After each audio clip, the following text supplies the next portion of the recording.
14, and now at 6. The numbers are 43, 17, 3, 30, 24, 26.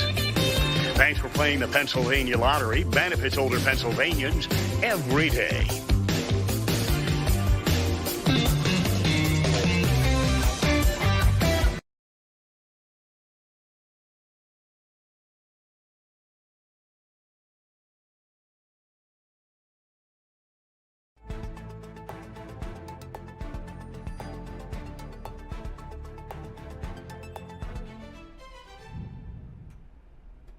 Hey guys, welcome to Philadelphia Live. I'm Judea Murray. I'm going to be your host for the next couple of hours. We're talking about all things breaking news, live news. If it's happening here, if it's happening right now, it's on Philadelphia Live.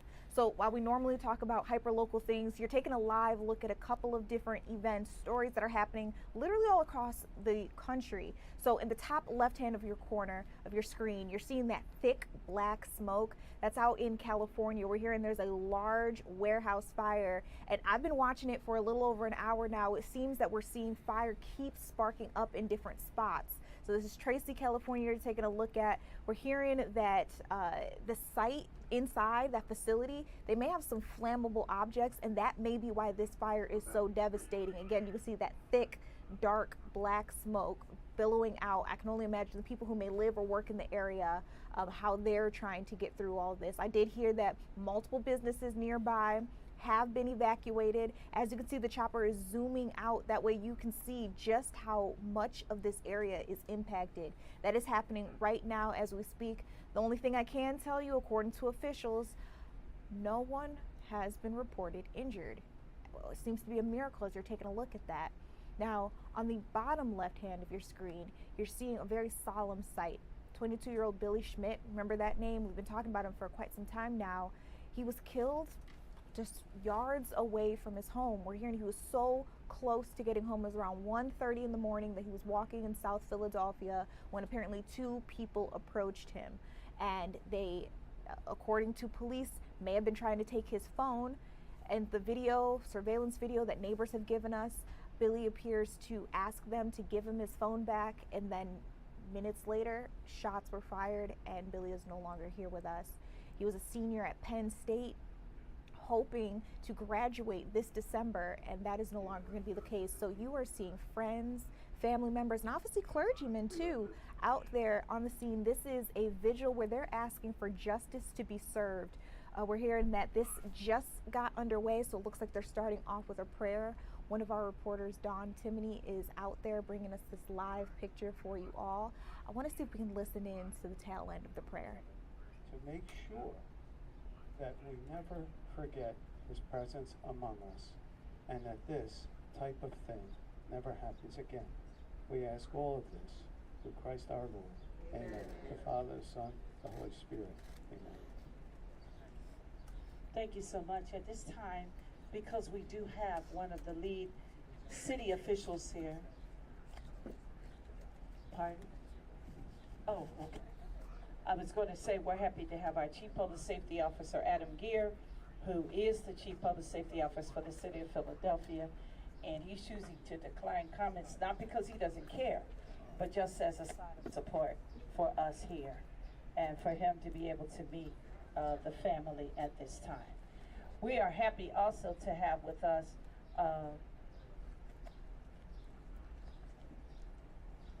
Captain Robbins would come up, please.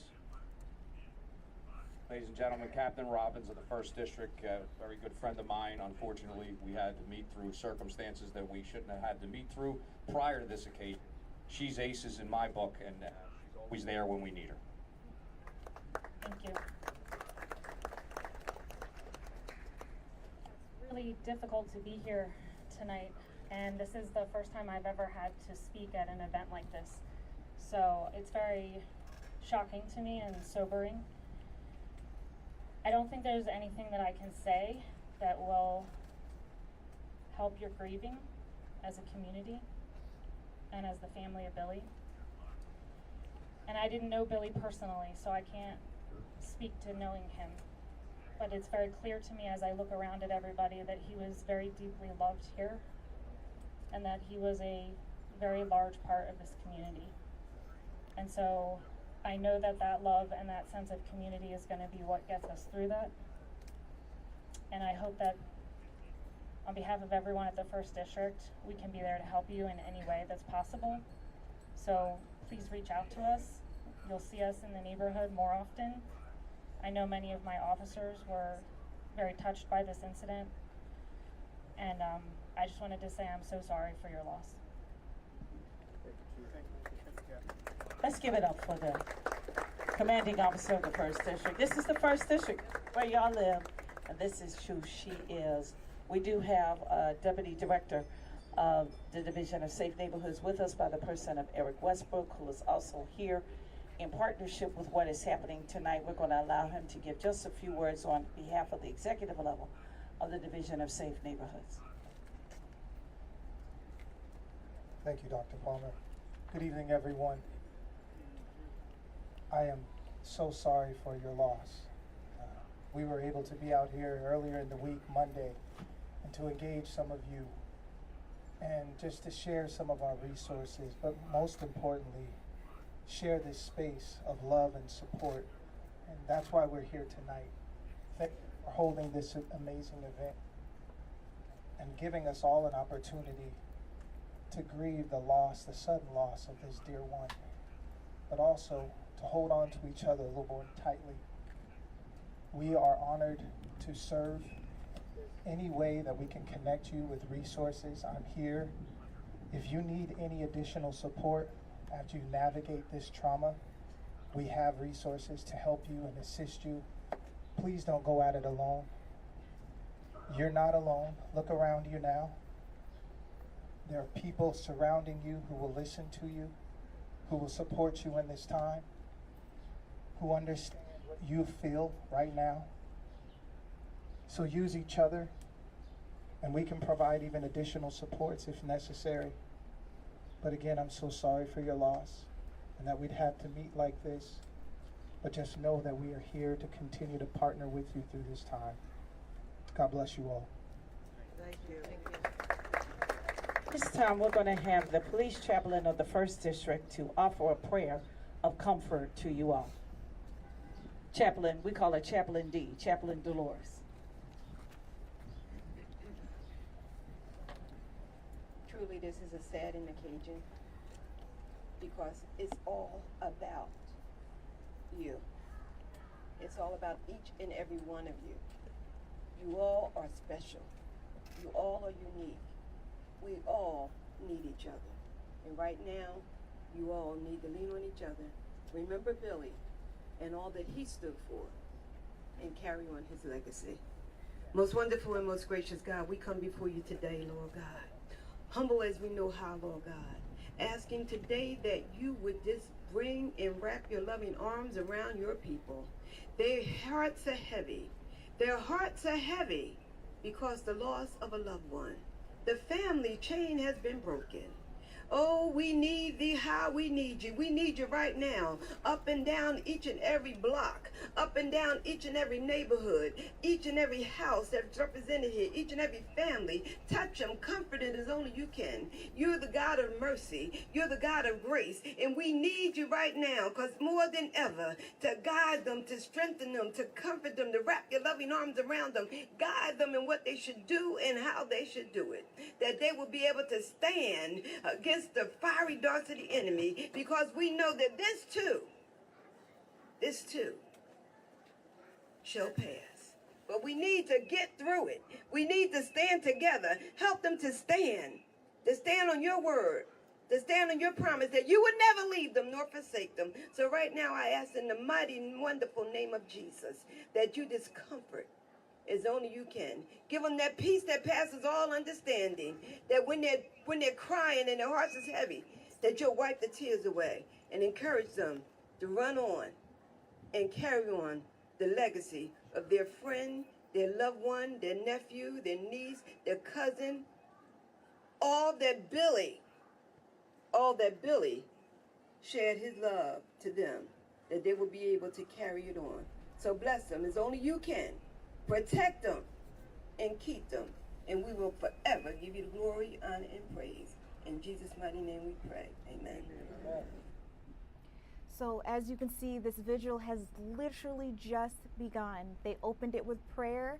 They had community leaders come out and speak. There are a lot of family and friends in this crowd that we're taking a look at. And even though it just begun, I plan to try to bring you back out to it a little later on. If you're just now joining our live stream chat, this vigil is for 22-year-old Billy Schmidt. Is a Penn State student who was walking home at around 1:30 in the morning, and they say two people approached him and apparently tried to rob him. In some surveillance video, we can hear Billy talk to the two individuals, asking them to give him his phone back. Now, minutes later after that, we hear gunshots. You can see one of the suspects, the one in black, take out a firearm and shoot him right in the middle of the street. So the Philadelphia Police Department has been working very hard to try to identify these two guys. You're taking a look at some more surveillance video that they've offered us, trying to get a better look at their face. Now, of course, in these videos, they're wearing sweatshirts, their faces are covered, but the police do say at some point they ditched those sweatshirts. So if you'd like to look at this surveillance video a little deeper, take more detailed shots of it, or just be able to see the entire thing, it's actually available right now for you on Philadelphia Police Department's YouTube channel. I suggest that you do take a look at it. If you recognize them or know anything about this incident, please give them a call. They're trying to get that family and those friends that you saw there, that large group of people, join together, try to get justice for them. They're going to try to get some answers and maybe some arrests made in this case. So that's the latest that we have on Billy Schmidt's case and what's going on there.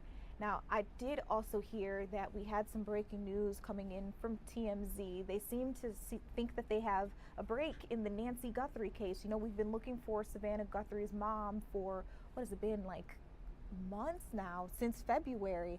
So on their page, they've posted this from Chris Manuel, the sheriff of Pima County, which is out there in Tucson, Arizona, where Nancy Guthrie lived. It says, "We are aware of reports regarding an anonymous tip related to the Nancy Guthrie investigation that was provided to a group in Mexico. At this time, we have not been contacted by Mexican authorities.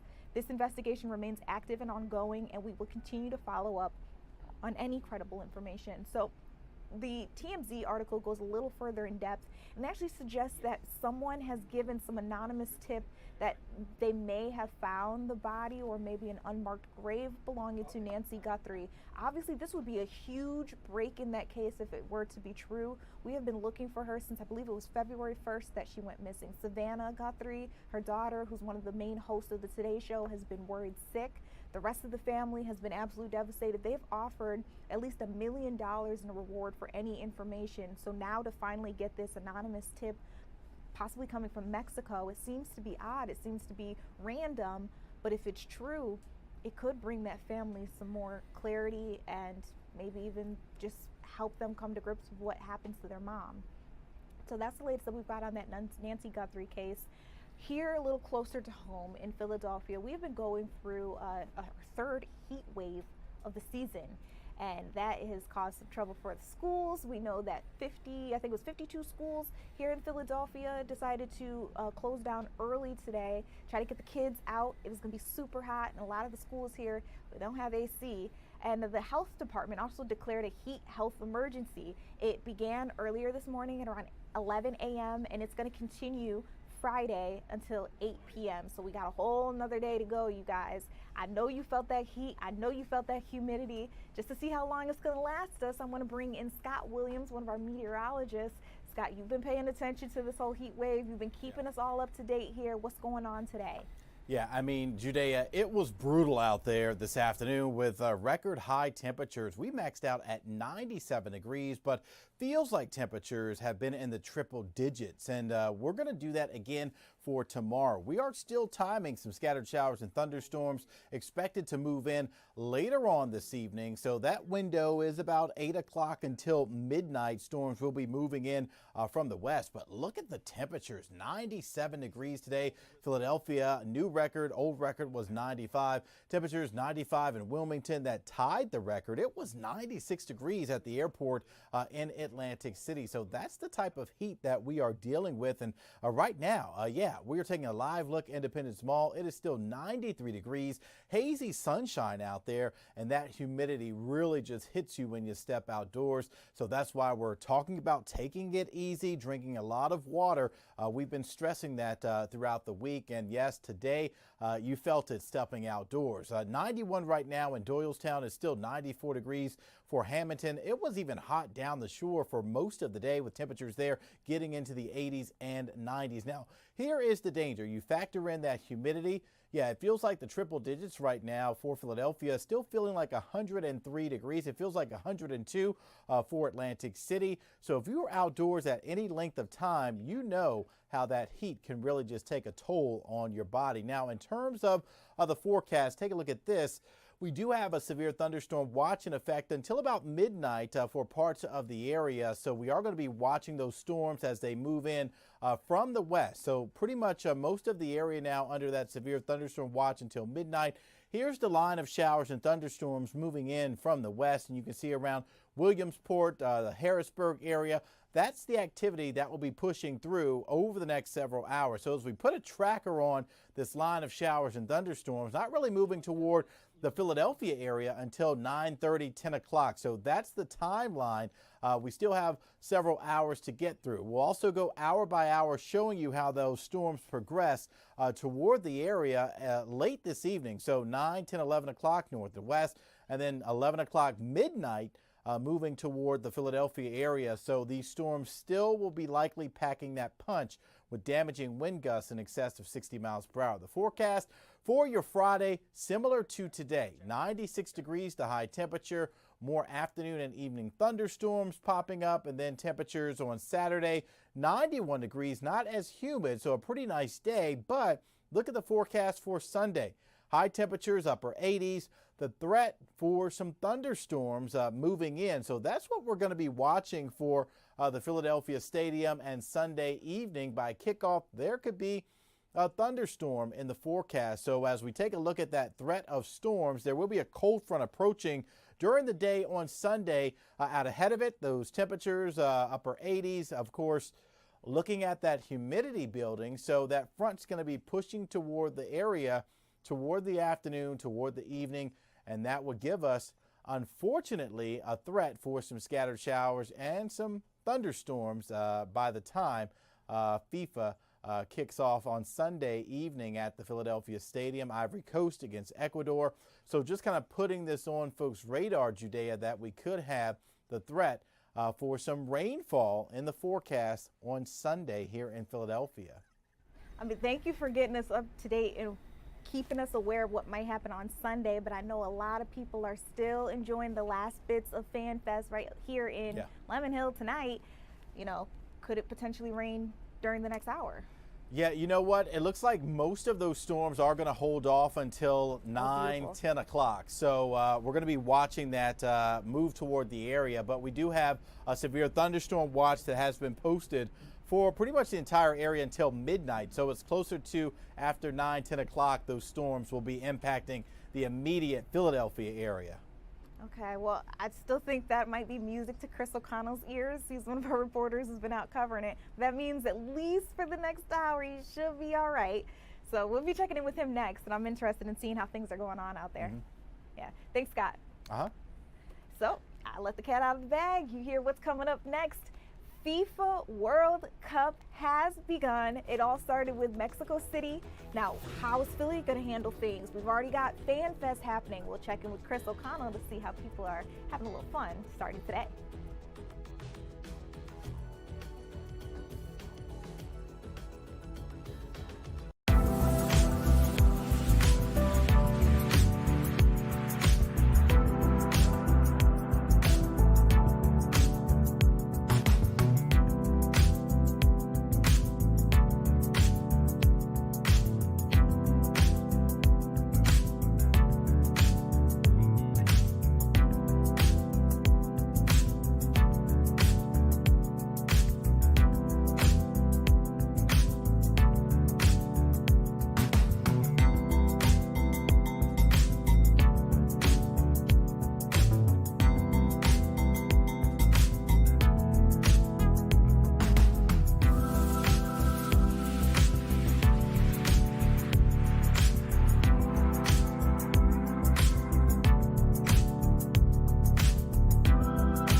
Hey guys, welcome back to Philadelphia Live. I'm Judea Murray. We were just talking to our meteorologist. Seems the weather will hold off at least for the next couple of hours, which is great news. Earlier today, FIFA World Cup kicked off with Mexico City's big game. They won against South Africa, but people here in Philadelphia were already getting excited, even though our game is until Sunday. It's all going down at Fan Fest, and that's where we're finding Chris O'Connell. Chris, earlier today, Lemon Hill was the place to be. Walk me through all the stuff that you got to see. Well, a lot. You know, this was years of planning, Judea. We're talking 4 years of planning stages till today. 2 o'clock today, it began the first day of the FIFA World Cup. On the first day of the World Cup, opened up an hour before Mexico-South Africa game. And I would have to say it was a rousing success. Thousands of people. We didn't get the whole number, but it was pretty busy in here. Despite the nearly 100-degree heat, people came. Once again, it is a free event. It is all over now. They had the opening concert after the game here today with Luis Fonsi, who I actually got a chance to do an interview backstage. You'll see that tonight at 10 o'clock. He actually has a tour of cheesesteak places he likes, Puerto Rican singer. But today was just all about, they call this a soccer Coachella. Things like a shooting challenge here with the soccer interactive games. You have a mini pitch over here. But it is huge, DJ. 1 million square feet of space. Things like food vendors from local food vendors. Local food trucks are here. There's a big stage. There's all kinds of activation areas with sponsors. There's a massive merchandise tent. And there's a huge screen, not only with a screen, the massive viewing area, but there's a stage on there, too, so you get to see any acts they have performing. And there's also other mini viewing areas around. So it's not just one screen you're viewing. So this will be open for 39 straight days. It's open an hour before the first match every day and an hour till after the last match, as long as it's not late. Like tonight, there's a 10 o'clock game. They're not open late, so they ended it today after the concert. But it'll be every single day. It is free. They ask you to register through the website, FIFA Philadelphia Soccer 2026 website. You just need to register and get an e-ticket, but thousands of people. It's actually already sold out for this weekend, so you just might want to register in advance. But today, I can say it was very hot. If you're coming here, bring your water. Have a plan, because they're asking people to take public transportation. Parking is at a minimum around here. So make a plan to get here, but spend the whole day, because it's just great. Get a chance. Even if you're not a soccer, you don't have to be a soccer fan to enjoy it out here. Lots of fun, lots of great people, and lots of great culture. You're meeting people from all over the world. I met someone from Ireland today. I met someone from Colombia today, from Dominican Republic, from Mexico. So, and that's just day one, and we got a lot to go. Not to mention our first game Sunday night, Ivory Coast, Ecuador, Philadelphia Stadium, i.e. Lincoln Financial Field. That's when it all hit. That's when you'll see all the fan marches, Judea. Those big traditional fan marches, thousands of people walking into the stadium. That's a sight to behold from what I understand. So we're looking forward to that. That is going to be so exciting. I hope that Sky Fox gets to fly over just to show our viewers how many people are involved. This will be my first time seeing something like this. I'm sure it's going to be a lot of people's first time seeing something like this. And I think, to your point about so many foreigners being out here, we forget that like soccer, football is an incredible industry in literally every other country. I mean, it is here too, but like we're talking about billions and billions of dollars in every other country. Of course they're all excited to come here. Yeah, it's no secret that Europe and South America are really the soccer rules. There's no question, and not even by a little, by a lot. Here, you know, we have a bunch of sports that come before soccer in terms of popularity. But one thing that a lot of people are realizing in the soccer world, remember, Judea, back in 1994, the last time the United States had a World Cup, soccer was just kind of beginning. There was no MLS Major League Soccer back then. That has come since then, just to see how much of this game has grown over the years, and they think by just having this here, it's going to grow even more exponentially. I mean, I can only imagine. I wonder how big it's going to get for us. Now, I want to ask you this. When Tom Loudon came back to the station, he was absolutely red. You've been talking about the heat, how hot it is. Can you just roll up your sleeve real quick? Show me if you've got a tan line. I don't get tan. I'm a Irish guy, so I don't get too much tan. I'll get red. See my face. Yeah, it was hot. And first of all, Mark, if you did see him, he did yeoman's work out here today. 3 hours on the camera in 100-degree heat. Sean, the one who's carrying the camera, doing the same right now. It is hot out here, but again, you keep hydrated, you take rest, you take the shade breaks when you can, and you'll be fine. But yeah, it's all fun out here. For sure. I'm excited to see how things go tomorrow and the rest of the time they're out there. You said 39 days, so 38 more days for people to still get out there and have a little fun. 38 more days. Yep. All right. Thank you so much for giving us this look at what's going on out there. I know things have really gotten all wrapped up, but that actually brings us to another person we'll be seeing a little later on in our show. Our Shawnette Wilson, another one of our reporters, is going to show us what people are doing after FanFest, after the game. So many bars are open until 4 a.m. Again, thanks, Chris. So also keep in mind, while we're talking about the heat, we've been doing a lot of different reports on how extreme heat, extreme weather has been hitting the Northeast, the South for sure. It's getting really, really hot here in the U.S. It's interesting that at this time we've got so many foreigners coming in and they're experiencing this extreme weather right alongside with us. But in addition to the heat, I'm hearing that we may have a problem this summer with mosquitoes. So talking to us about it in just a little while, we're going to hear from Asher Red from Fox News just to see, how bothersome this mosquito season is going to be and what you need to know to stay safe. We'll be right back, you guys.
Welcome back to Philadelphia Live. While we're battling the heat here in Philly, I know a lot of other places, especially the South, are dealing with pests, and it actually has to do with this muggy, hot weather that we're all experiencing. Actually, some pest management professionals are saying that mosquito eggs are hatching earlier this spring, and that's again thanks to that hot, wet weather. So joining us right now is Asher Red, live for us in Old Hickory, Tennessee. Asher, I hear the warm, muggy spring there could mean a whole lot more mosquitoes down there at this point in time, right? Yeah, Judea, mosquitoes could be a big issue for parts of the South this summer because they are cold-blooded creatures that thrive in the hot weather. The National Pest Management Association is predicting a higher than average mosquito population for much of the South, including parts of Texas and all the way up here in Tennessee. Pest pressure is tightly associated with weather. The National Pest Management Association's bug barometer is forecasting very high mosquito populations from Texas to North Carolina. Rainfall in some areas near the Gulf Coast was about 10 inches above average this spring, and industry professionals like Dr. Jim Fredericks say the leftover standing water gives mosquitoes plenty of places to lay their eggs. Female mosquitoes will take a blood meal, that is probably your blood, and then lay eggs in standing water.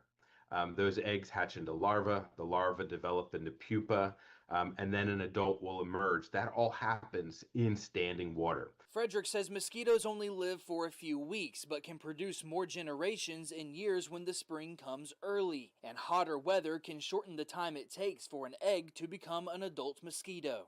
When the temperatures are in the high 80s, that time from when the egg is laid until that flying, biting adult mosquito emerges can be as short as a week. Globally, they're thought to be the most dangerous animal on the planet. Fortunately, Dr. William Schaffner says there are fewer mosquito-transmitted diseases in North America than in other continents like Asia or Africa. But every once in a while, you will hear about West Nile virus and encephalitis here in the U.S. They can cause encephalitis, that is, an inflammation of the brain itself, and that can be very serious. Dr. Schaffner says it's rare for mosquitoes to transmit these diseases to humans, but he still urges people to get checked out if they start showing symptoms. These are diseases that can potentially progress to more serious illnesses, certainly in some people.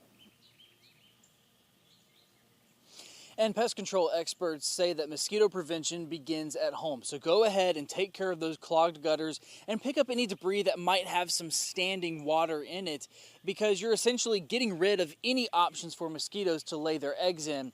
And even something as small as this bottle cap is enough to hold just enough water for a mosquito to lay and hatch its eggs successfully. And if you're going to be out and about, doctors recommend wearing an insect repellent that is certified with the Environmental Protection Agency. And to take it a step further, wear long sleeves or even bright colors, because Judea, mosquitoes do not like bright colors. Back to you. I didn't know that. I knew about the bug spray. My mom has this whole thing. She says if you use like Avon Skin So Soft, mosquitoes hate that. I did not know about the colors though. That's a good trick. Let me ask you this. Did they say anything about what time of day might be better for repelling mosquitoes, or is it more just whenever you're out, here are the different things you can do? Well, particularly here in the South, I can speak from experience that mosquitoes tend to come out in the evening hours once the sun is kind of going down. But, you know, what's important is, you know, this past week here in Tennessee, we have gotten so much rain. And now that it's starting to heat up and the sky is starting to clear up, the mosquito eggs that were in that standing water are starting to hatch. And they'll be, like you heard that doctor describe, they will go into larvae and then pupa and then finally into the adult biting mosquito that we all know and hate. But yeah, definitely during the evening hours is when those mosquitoes will start to come out, but they're really out there all day long because their life cycle is just a few weeks long and they've got a lot of eggs to lay in that short life cycle. That's so crazy.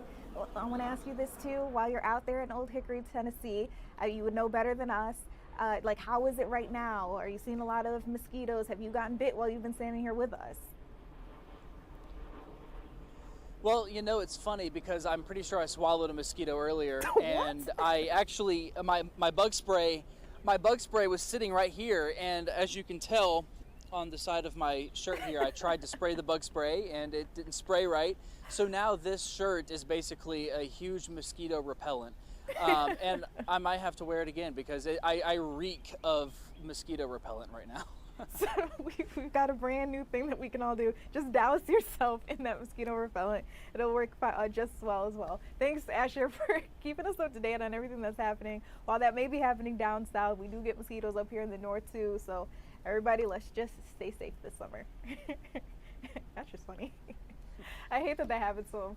But there are a lot of things that are happening closer to home as well. While we were talking about the mosquito issue, we have a little bit of time. There was that vigil. Has that already come down?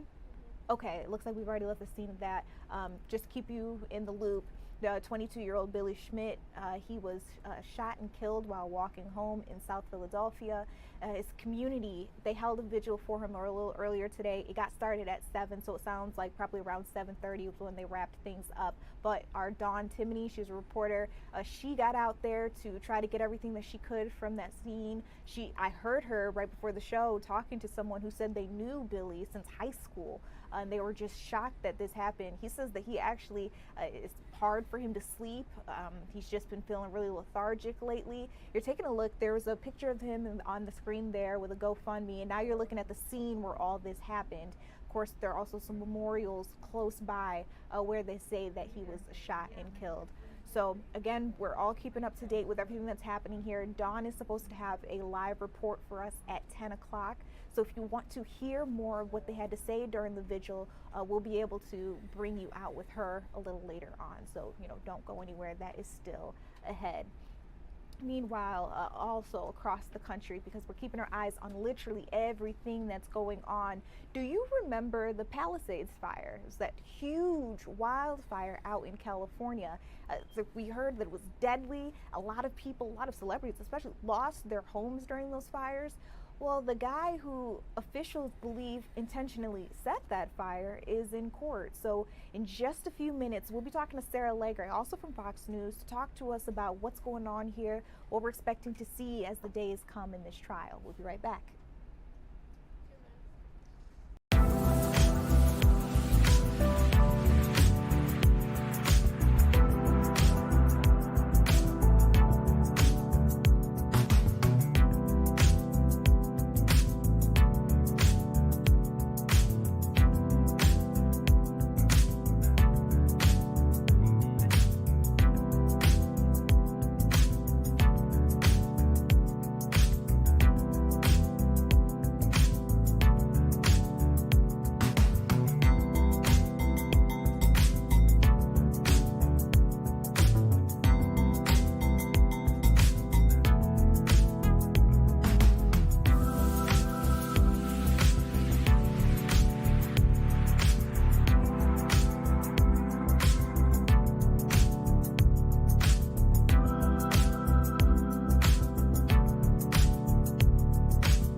Hey guys, welcome back to Philadelphia Live. I asked you if any of you remember the Palisades fire, the huge wildfire that overtook California.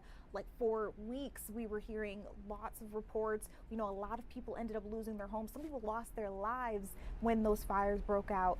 And we're hearing that prosecutors say the man who they believe did this, who officials believe did this intentionally, is actually in court facing a judge. So I want to bring things out to Sarah Legre. She's joining us live from Los Angeles, California, with a little bit more on that trial. Sarah, what stood out to you today? Hey there, Judea. Well, today prosecutors just spent the day trying to connect a lot of dots here for jurors. They say Jonathan Rinderknecht, the suspect here, he started that small brush fire just after midnight on New Year's Day last year. Now, that eventually reignited days later, about a week, into the Palisades fire. But the defense, though, on the other hand here is saying that's all wrong. Their client didn't start the fire at all. They say he simply reported it. So today, prosecutors, they showed a lot of evidence, digital evidence, they say, that helps tie the defendant to the fire. An ATF investigator testified as screen recording recovered from the suspect's phone shows him calling 911 several times just after the fire started. But during that recording, investigators say he also opened up ChatGPT and searched whether someone could be held responsible if a fire was started by a cigarette. The jurors also saw weeks of fire-related internet searches and ChatGPT conversations, along with some AI-generated images of burning forests separating the rich from the poor. Prosecutors say it all points to Rinderknecht's state of mind ahead of the Lockman fire. That night, the suspect was Uber driving, and passengers later told police he was driving erratically and was angry after talks of a recent breakup. The government saying it was all premeditated, and evidence shows he tried to cover up his tracks. The allegations are further supported by the defendant's cell phone, his false statements to law enforcement, and his behavior during the Lockman fire, which the defendant is charged with maliciously starting shortly after midnight on New Year's Day of this year, and which eventually became the Palisades fire. On the other hand here, the defense saying today in cross-examination, there's no direct evidence showing Rinderknecht intentionally set that fire on New Year's Day, and argue investigators never found a single online search or ChatGPT prompt discussing actually committing arson or starting a fire. They say prosecutors are scapegoating their client for firefighters' failure to put out flames started by fireworks that night. Rinderknecht's attorney, Steve Haney, telling media yesterday this trial is more so an attack on his client's character. You're seeing a lot of anti-Jonathan evidence and a lot of things that are critical of his decisions, maybe personal and things like that. But right now I haven't seen a lot of arson evidence. And there will be a defense. There'll be a very strong defense, and we'll be calling a number of witnesses that I think will change a lot of the narrative that maybe you're hearing in the courtroom now. Yeah, and Judea, the suspect, he pleaded not guilty back in October, and when this is all said and done, he could face up to 45 years in prison if convicted. Back to you. Wow. I mean, I just remembering what took place there and all the people who are affected, and then seeing, you know, now where we're at in this case is just really wild. But I want to encourage our viewers, Sarah, while you're with me, I want to encourage them. We're going to see you in about an hour. So if you guys have any questions at all for Sarah, feel free to put them in our live stream chat. I'll be able to read through them, and then we'll come back to you in about an hour and really dig into this, because there's a lot to unpack here as you guys are continuing to keep up with this trial. I'm going to let you go, but thank you so much for bringing us this report here on Philadelphia Live. And while we're talking about the Palisades fire, keep in mind there is an active fire happening right now in Tracy, California. We brought it to you at the top of the show. Let's see if we can bring them all back out to it. You see that large, thick black smoke over the facility. We're hearing that this is a Medline warehouse in Tracy, California, and they're not quite sure what started the fire, but they do know inside this facility there are, according to officials, flammable objects, and so that might be why it is still going this hard for this long with this much black smoke in the area. We know that businesses nearby have already been evacuated. So far, they're not saying any injuries have been reported, which is probably the best thing coming out of here. But as the chopper zooms out, you can see just how far that smoke is pouring out over into the city. Wow. This is just wild to put into perspective. And you see how high it's going up as well, because you have to consider like the elevation of our helicopter that's out near the scene, just to see how far up it's all going. Like I said, I think that this has been going for at least 2 hours now. That's at least as long that I've been keeping my eye on it for you guys. It could have started a long time ago. But again, we're taking this live look out at Tracy, California. Thanks to one of our partners, we're able to get you this live picture, this live video that you're seeing there on your screen. Now, again, they say that buildings nearby have been evacuated. That included a FedEx. Again, they're not quite sure what caused the fire, but they have noted that the sprinkler system inside the building was not operated at the time of the fire. They're not quite sure why that is the case. Motorists have been told to avoid the area, look for alternative paths to try to get to home or wherever it may be that you're trying to go. But just interesting that this is the scene that we're seeing play out today while we're bringing you a report on the wildfires that took place not too long ago, all taking place in California. It just happens to be different parts. So we're going to try to continue to get more information for you, but here's what we have so far. Thanks for joining us in. If you're just now getting into our live stream, this is Tracy, California, where a large fire is still roaring at a warehouse out there, again, California. But you're watching Philadelphia Live. We got a lot more news coming up for you. I mentioned that we were going to bring you live coverage of things happening closer to home. So that means Philadelphia, New Jersey, Delaware. I want to look at what Philly's talking about, our trending stories of the day. We'll also try to give you guys our question of the day. It all has to do with the FIFA World Cup. So don't go anywhere. We'll be right back with more.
Welcome back to Philadelphia Live. I'm Judea Murray. I brought Jake Leonard up to the desk. Thank you, thank you. Jake, we have been talking about all things FIFA World Cup. Yes. I don't know if you got to see Jen Frederick was on the green carpet. Yeah, talking to all the players, all the Eagles. And then Chris O'Connell was live for us at Fan Fest, and it seemed like it was an amazing time. Yes, it looked awesome. What happens though when all the festivities are over, but you still want to go out and hang out? Right, yes. So this is something that I'm personally really excited about. You know, we have the later shift, so we get out later, and a lot of the times I get out and I'm like, oh, well, can't really do anything, you know, still got energy. Right, but like a lot of things are shutting down. Well, that's not the case anymore. So starting today, today's the FIFA World Cup officially starting. Also, you probably remember a little bit back, they announced bars could stay open till 4 a.m. Yes. Yes. Yes. And so that goes into effect today. So I have a list in front of me. I won't read through all of them. 23 bars starting today will be open till 4 a.m. There's still some that are waiting to get approved for their permit. I believe the number is around 36. So yeah, so more than already approved. They're waiting. So but it's kind of a good variety. Like it's some more sit-down places, some more clubs. So we have places like Morgan's Pier, Concourse, Dolphin Tavern, the Barberry, Cellar Dog, the live casino, which I guess the casino is always open 24/7, but the bar might not be able to. That's I guess, so I backwards. guess, because they can stop serving liquor at 2 a.m. So usually they stop, but now they can serve it till 4. So I guess that's what it means. Woody's is open till 4.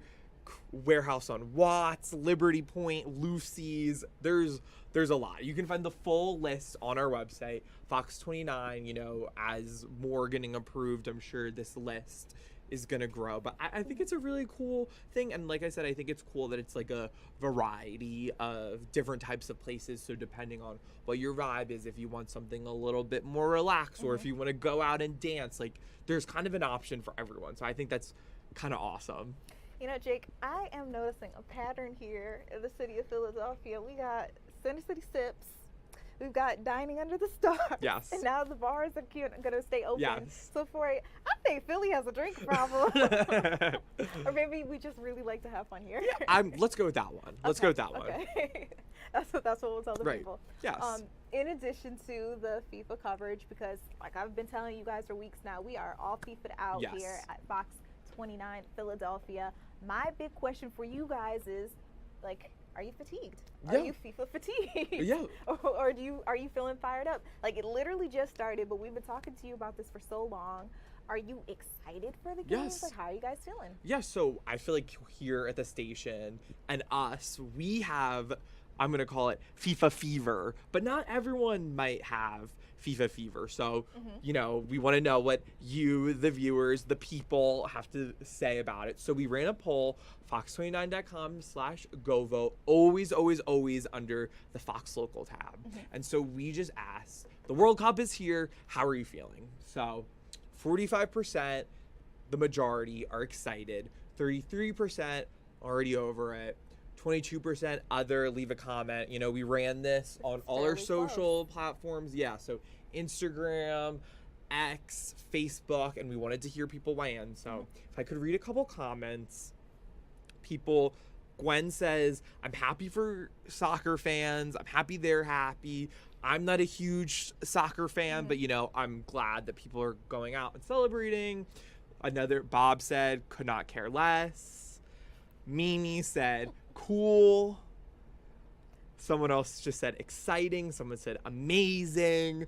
Rick said soccer, snooze fest. So it does seem like people have kind of a, I do really like what that one person said, like that she herself wasn't a big soccer fan, but she's excited that soccer fans are excited. And I feel like that could also be said, like, I wouldn't consider myself a huge soccer fan, but I just feel like there's so much going on. Like, I mean, the bars are open until 4 a.m. There's so many celebrations happening. I feel like it's really bringing the city together. So I'm excited for that aspect. And who knows, by the time this is all done, maybe I might be a huge football fan myself.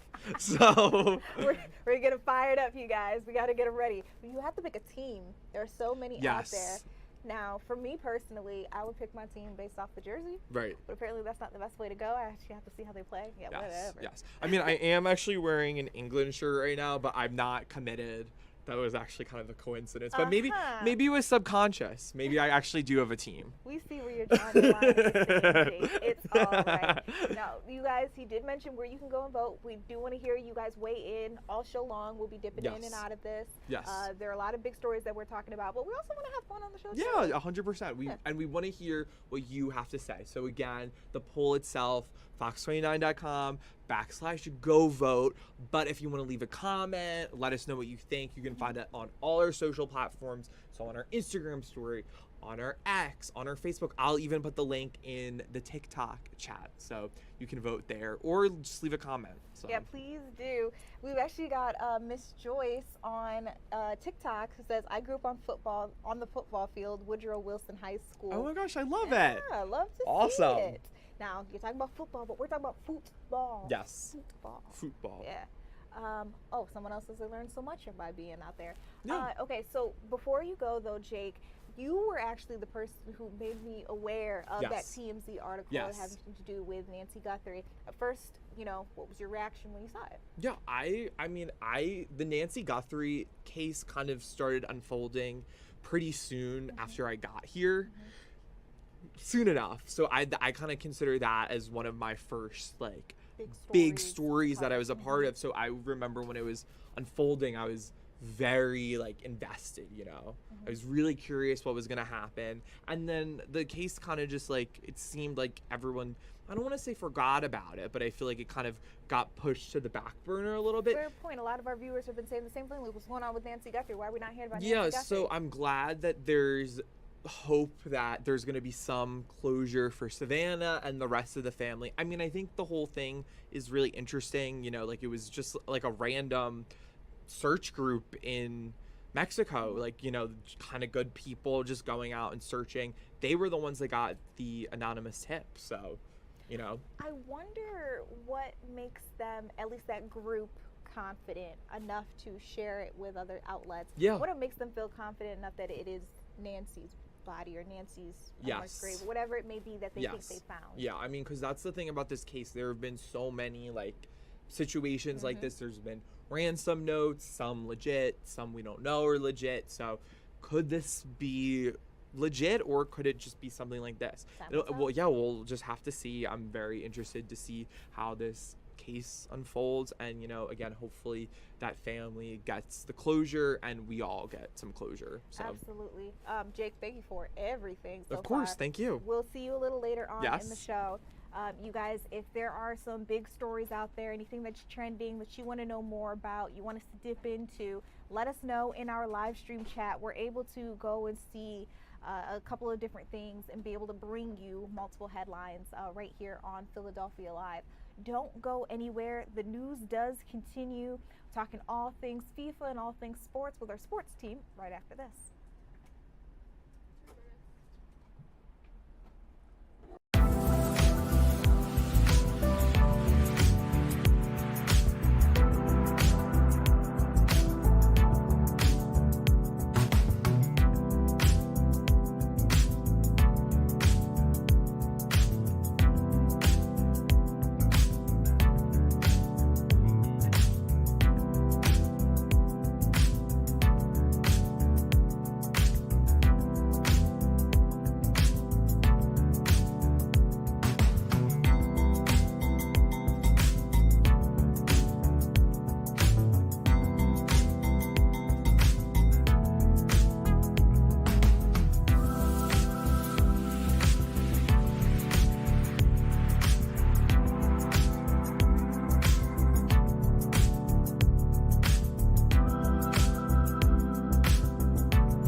Hey guys, welcome back to Philadelphia Live. I'm Judea Murray. You are taking a live look out at where in just a couple of days we're going to see so many fans pack out. So of course on the top you're taking a look at Los Angeles.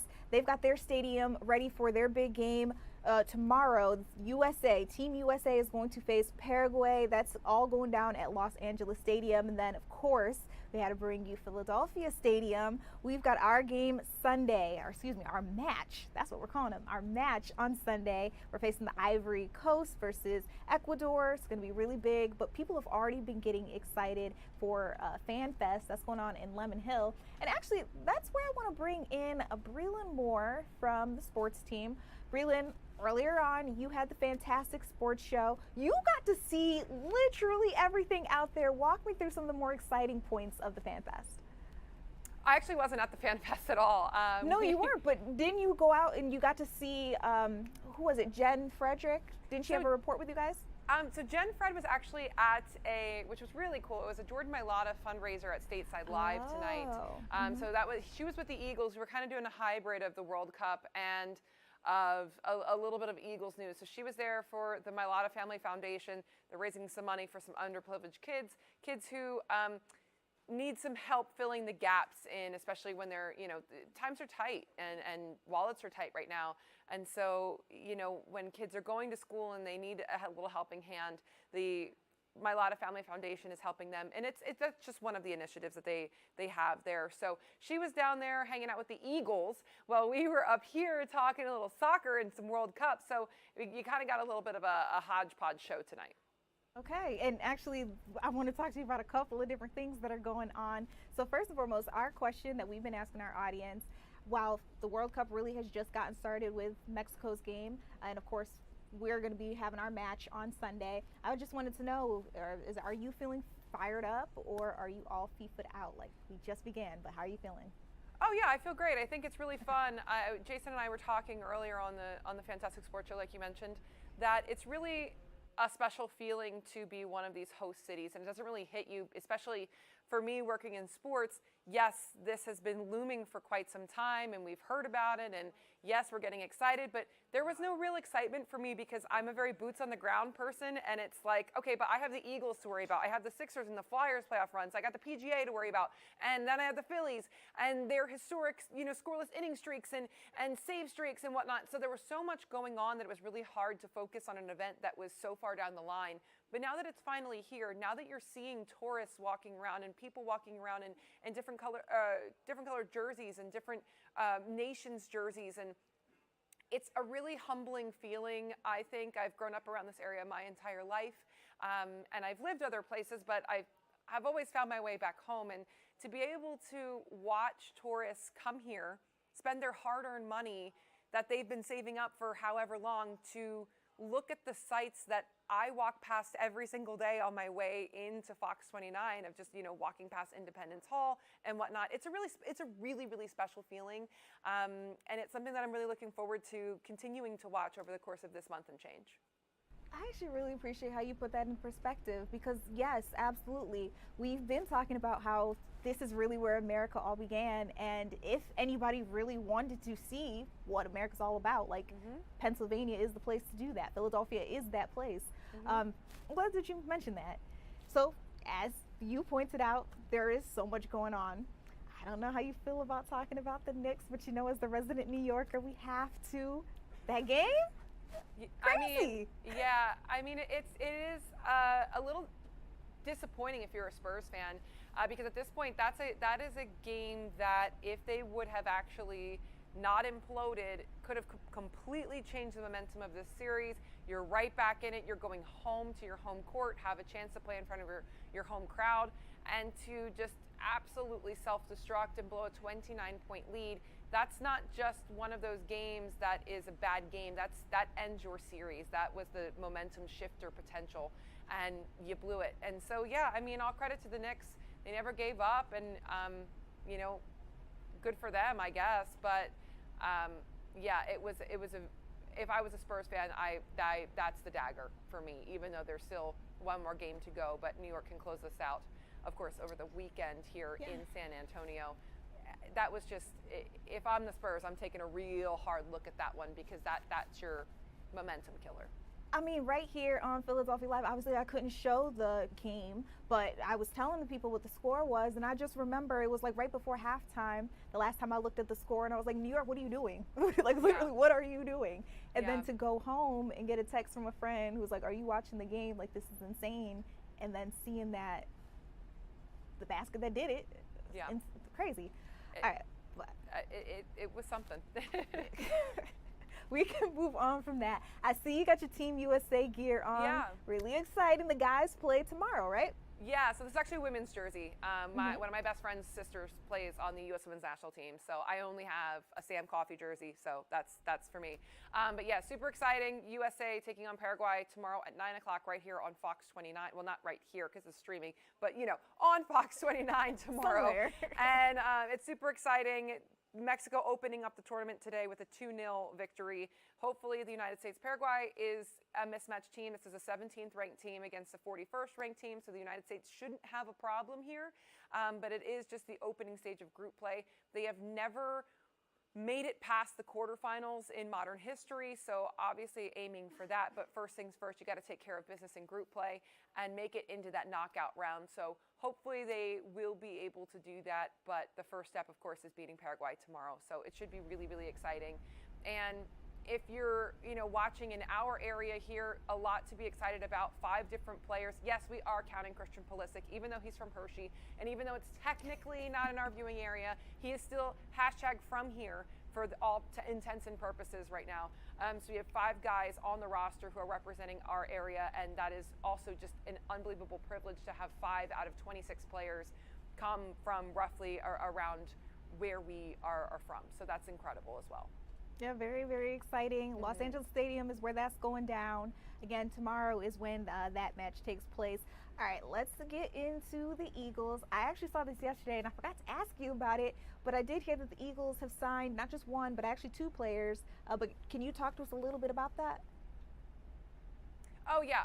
I'm like, AJ Espinoza and Michael Jordan. Not that Michael Jordan. These are minor signings, I'm going to be very honest. They're for depth, I believe. AJ Espinoza was a 2nd-round pick from the Bills.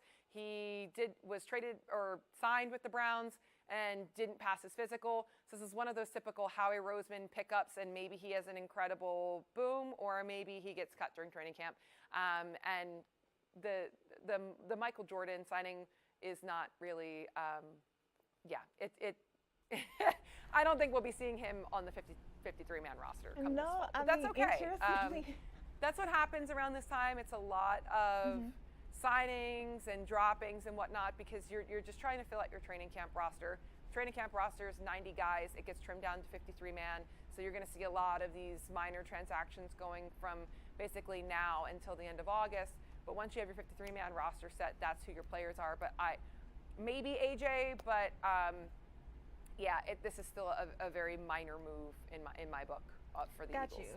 And that actually makes more sense to me now too, because like I said, I actually saw it I've got the app on my phone, so I saw the notification coming yesterday, and I was surprised that I wasn't seeing anybody talk about it. But now, hearing you, it kind of makes sense. You're not. It's not like you just signed a stud receiver or anything like that. It's just a depth move. So yeah, we're good. Yeah. We traded an AJ for an AJ, but maybe not traded, but you know what I mean. Right. But yeah, it is what it is. Okay, let's get into the Phillies. Yesterday they won against the Toronto Blue Jays. Great game. They're moving on to the Brewers tomorrow. But I'm also hearing that we may have a shoulder injury to report. Yeah, so the thing that you have to be, let me pull this up here so I don't mess this up. There was a minor transaction today. Again, one of those things that you're like, on paper doesn't look like much, but when you look at what's going on behind the scenes, it might be much. So the Phillies making a trade today, acquiring outfielder Derek Hill and international bonus pool money from the Chicago White Sox in exchange for these are 2 minor leaguers, Dylan Campbell and Jose Colmenares is who they traded to the White Sox for Derek Hill. One of those things that, sure, these are kind of no-name, not household name guys. However, the fact that they decided to make this move a day after Adolis Garcia is injured and has a shoulder injury in the 7th and leaves the game with that shoulder issue. He's under evaluation. We haven't heard anything about him just yet, but it is obviously a concern, and it's a concern enough for this organization that they're making some minor moves to hopefully get some depth out in the outfield. So it is something to keep an eye on. I'm sure we're going to hear a lot more about it come tomorrow when they do start that series against Milwaukee. And hopefully it's not super, super long, but we don't know. There is definitely a concern there for sure. Well, you know I'm going to ask you about it whenever anything happens. So thank you for bringing us the latest on everything that we need to know about Philadelphia sports, and also getting us ready for the World Cup. Again, Team USA plays tomorrow, but we'll be keeping our eyes as well as on Sunday for our big game at Philadelphia Stadium. Thank you so much, Breland. Yeah, okay, so as we were talking about FIFA, a lot of big things happening out there. Yesterday, I told you about New Jersey Transit. They were making a really big change in how you were able to get to the game. They were just trying to make sure that everybody was aware of some of the things like, you know, you're not going to be able to drive. They're telling people not to walk. Well, SEPTA is also making some changes, and these are some things that you need to know before you try to get out to the match on Sunday. Let's listen in. From FIFA World Cup in New Jersey, our first match in New Jersey. And hundreds. Of course, we're excited to play a big role in the world's largest sporting event that includes teams from 48 different countries, being held in 3 different countries, and of course being viewed by billions of people throughout the world. In just 4 days, this head house will be filled with World Cup fans on their way to the first match over at now Philadelphia Stadium, and SEPTA's ready for it. Today I want to highlight some of the changes we've made, some of the improvements, both in infrastructure and operations, here as well as at other key locations that will be heavily used throughout the system. NRG Station here is the gateway for tens of thousands of fans going to the World Cup matches. And it also gives us some bragging rights, thanks to this facility and the high-frequency B-line service that serves it. We're offering the most convenient travel of any host city. To ensure a great customer experience, we replaced the roof, the ventilation system, we've resurfaced the platform, and added more security cameras. We've also installed new lighting, wayfinding signage to help fans to get where they need to go. Many fans will start their B-line trips at City Hall and Fern Rock stations. Both of those have also been refreshed. At City Hall, we've moved the fare lines to make it a more open space and installed new full-length fare gates for a higher level of security. New lighting improves the customer experience and safety, as does a newly resurfaced platform. At Fern Rock, at the northernmost end of the line, crews have performed masonry repairs, installed new lighting, and there's fresh paint throughout the station. We also expect that our 2nd Street station on the L will be a major hub for the big events in Old City, and we refresh those head houses. Many travelers will move through to Center City on regional rail. Jefferson, Suburban, and 30th Street stations all have fresh paint and upgraded lighting. And last week, we announced the reopening of the South Broad Concourse with new cameras, gates, cashier booth, and wayfinding. With SEPTA's long-term funding still unsettled, we were strategic and cost-conscious when allocating resources for these improvements. And we managed to find a balance that will benefit customers for both the short and long term. In addition to the infrastructure improvements, we've spent years developing our plans related to service, safety and security, cleaning and maintenance, employee ambassadors, and everything else that goes to events of this magnitude.